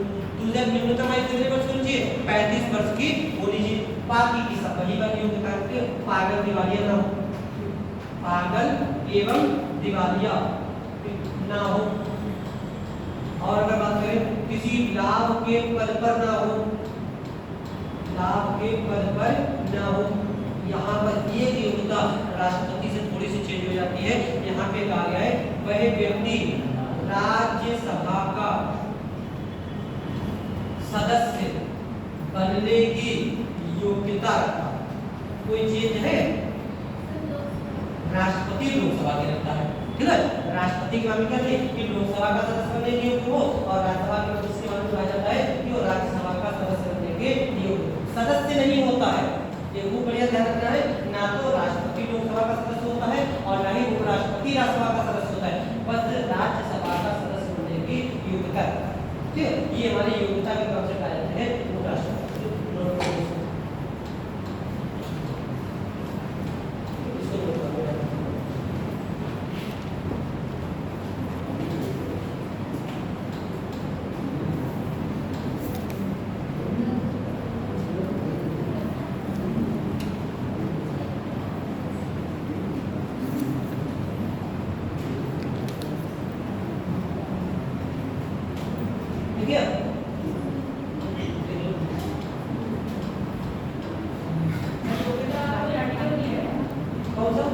नहीं योग्यता ऐसी जो हम लोग जो नियुक्त कर रहे हैं तो सीधी सी बात है नियुक्त करने के लिए किसी योग्य व्यक्ति को ही करेंगे तो योग्यता का स्पेशल कोई आर्टिकल है ऐसा वाला करेंगे जैसे कि लाभ का 102 वगैरह कुछ नहीं तो योग्यता का यहाँ भी सिर्फ कोई आर्टिकल होता है सांसद वगैरह की योग्यता के आर्टिकल तो वो अलग होते हैं यहाँ पर तो कोई आर्टिकल नहीं 63 से 69 तक का पूरा कॉन्सेप्ट है राष्ट्रपति को सारे आर्टिकल आपको बता दिए 63 से 69 तक जितने भी आर्टिकल है सब आपको बता दिए और बहुत ज्यादा बाकी तो राष्ट्रपति के पास और कोई काम नहीं होता है केवल काम कौन सा होता है राज्यसभा का सभापतित्व तो बाकी और कोई काम नहीं होता हटा दें ये टॉपिक आपका और बचा हुआ है किसी केंद्र की कार्यपालिका में तुम्हारा कौन सा जाता है महान्यायवादी ये हम देख लेते हैं केजी में ये टॉपिक और देख लेते हैं महान्यायवादी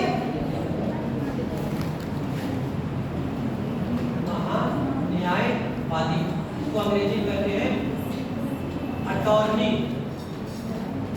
जनरल ऑफ इंडिया ठीक है ये पद होता है हमारा अटॉर्नी जनरल ऑफ इंडिया तो इसका पहला तो आपको क्या ध्यान रखना है आर्टिकल ही ध्यान रखना अनुच्छेद ध्यान रखना अनुच्छेद कौन सा है 76 ठीक है आर्टिकल ध्यान रखना है कि कौन सा अनुच्छेद में महान्यायवादी पद का प्रावधान किया गया है कौन सा हो जाएगा 76 हो जाएगा इसकी नियुक्ति कौन करता है महान्यायवादी राष्ट्रपति करता है बताएगा और वही में करता है अनुच्छेद 76 में एक बात कही गई है कि राष्ट्रपति भारत के राष्ट्रपति सुप्रीम कोर्ट के न्यायाधीश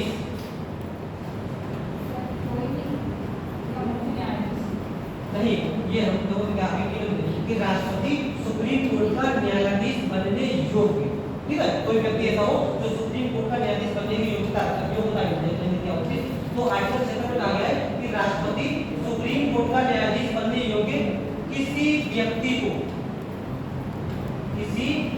को भारत का महान्यायवादी नियुक्त करेगा यानी कि महान्यायवादी किसको नियुक्त किया जाएगा ऐसे व्यक्ति को महान्यायवादी नियुक्त किया जाएगा जो भारत में सुप्रीम कोर्ट का न्यायाधीश बनने के योग्य अनुच्छेद 76 में साफ कहा गया है कि राष्ट्रपति सुप्रीम कोर्ट का न्यायाधीश बनने योग्य किसी व्यक्ति को भारत का महान्यायवादी नियुक्त करेगा कि अब इस योग्यता देखते हैं क्या होगी ये होता कौन है ये भारत सरकार का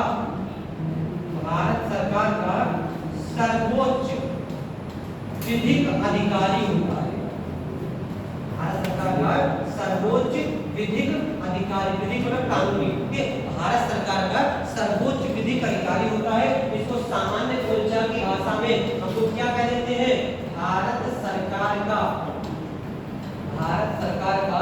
वकील होता है भारत सरकार का वकील होता है अब ये क्वेश्चन बस छोटा सा क्वेश्चन बता दो ऐसे कॉमन सेंस से कि अगर आपसे क्वेश्चन आ जाए कि महान्यायवादी का पद ठीक है महान्यायवादी का पद है ये कॉन्स्टिट्यूशनल है नॉन कॉन्स्टिट्यूशनल है या स्टैट्यूटरी है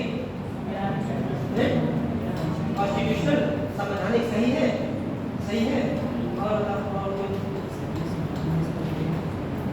समझिए ये जैसे कॉन्स्टिट्यूशनल नॉन कॉन्स्टिट्यूशनल या फिर स्टैट्यूटरी कौन सा पद है बाकी तकस हम तो किसी पर नहीं बोलेंगे कैसा पद है संवैधानिक है ये संवैधानिक है कॉन्स्टिट्यूशनल पद है जितने भी पदाधिकारी या जितनी भी हमारी बॉडीज इनका संविधान के किसी आर्टिकल में अगर उल्लेख है तो कैसे हो जाएगी कॉन्स्टिट्यूशनल हो जाएगी ठीक है चाहे को क्या ध्यान रखने से हमसे कुछ क्वेश्चन आ जाए कि सूचना आयुक्त ठीक है सूचना आयुक्त कैसा पदाधिकारी कॉन्स्टिट्यूशनल है नॉन कॉन्स्टिट्यूशनल है स्टैट्यूटरी है सूचना आयुक्त आंसर कौन से आर्टिकल में है या नहीं है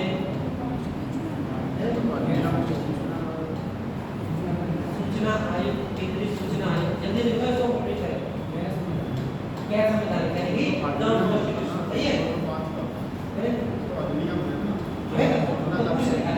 हमसे जाएगा तब बताएंगे कभी खाली पूछ रहे हमें बताइए हमें पता होगा तो बताना नहीं तब तो खाली पूछ रहे इसीलिए बता पैसा है नॉन कॉन्स्टिट्यूशनल है नॉन कॉन्स्टिट्यूशनल और बता कोई लोग पैसा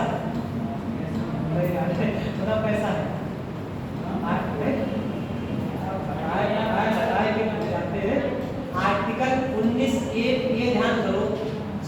का अधिकार, उसके बाद होता है सूचना का अधिकार अधिनियम 2005 पारित किया गया।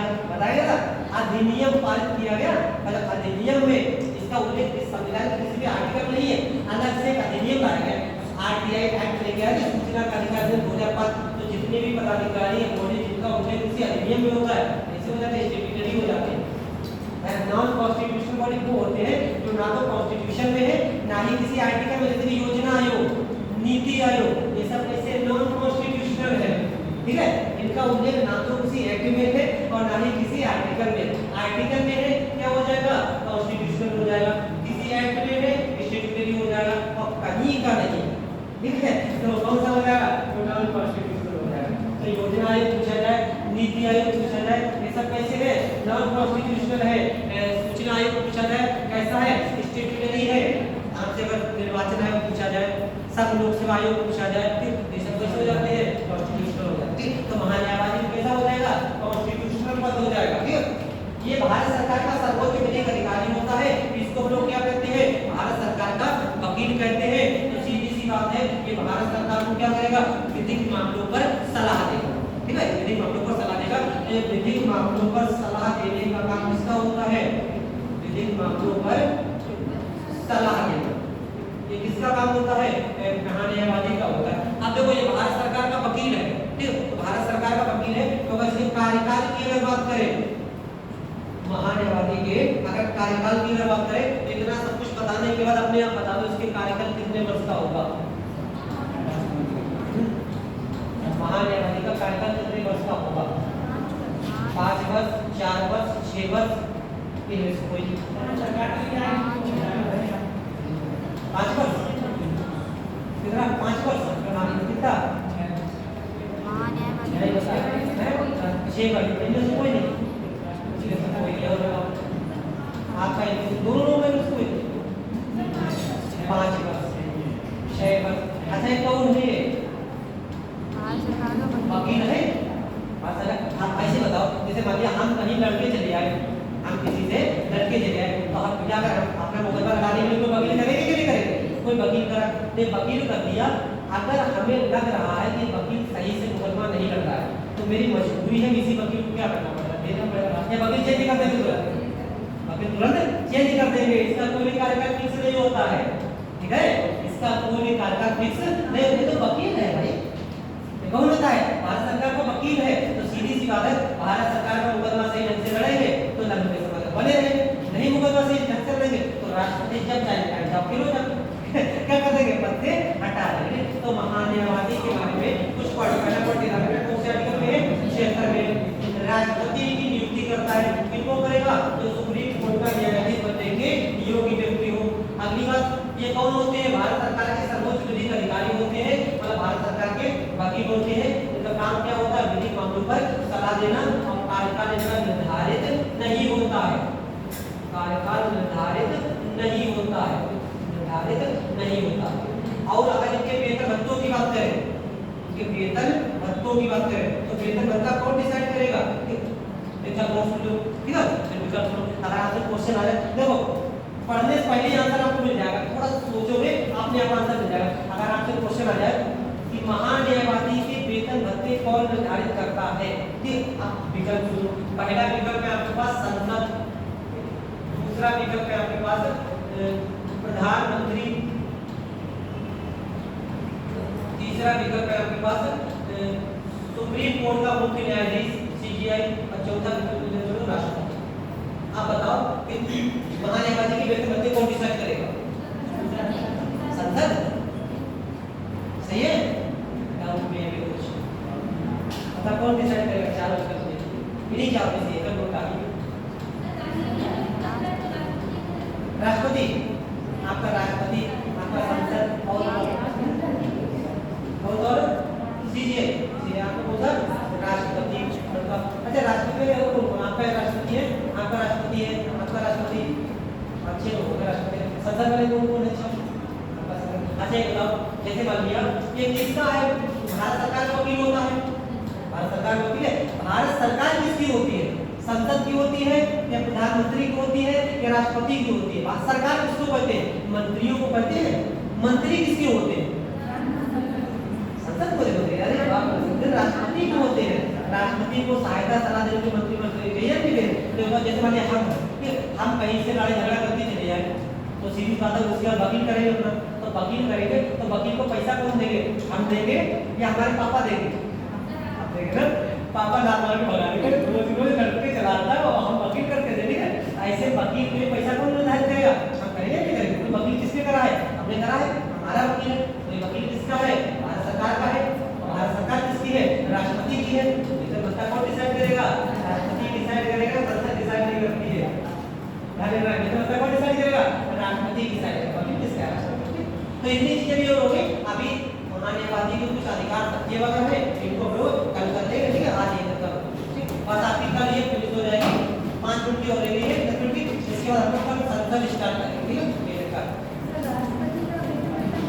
राष्ट्रपति का बेटा मतलब संसद के अधिनियम के द्वारा डिसाइड किया जाता है, और वो भारत की सबसे मुद्दे पर है, वो संसद में डिसाइड करेगी। संसद एक एक्ट, ठीक, वर्तमान में 5,08,000 वेतन देता है, ठीक, वो संसद डिसाइड केवल इसका राष्ट्रपति डिसाइड करता है, ठीक है।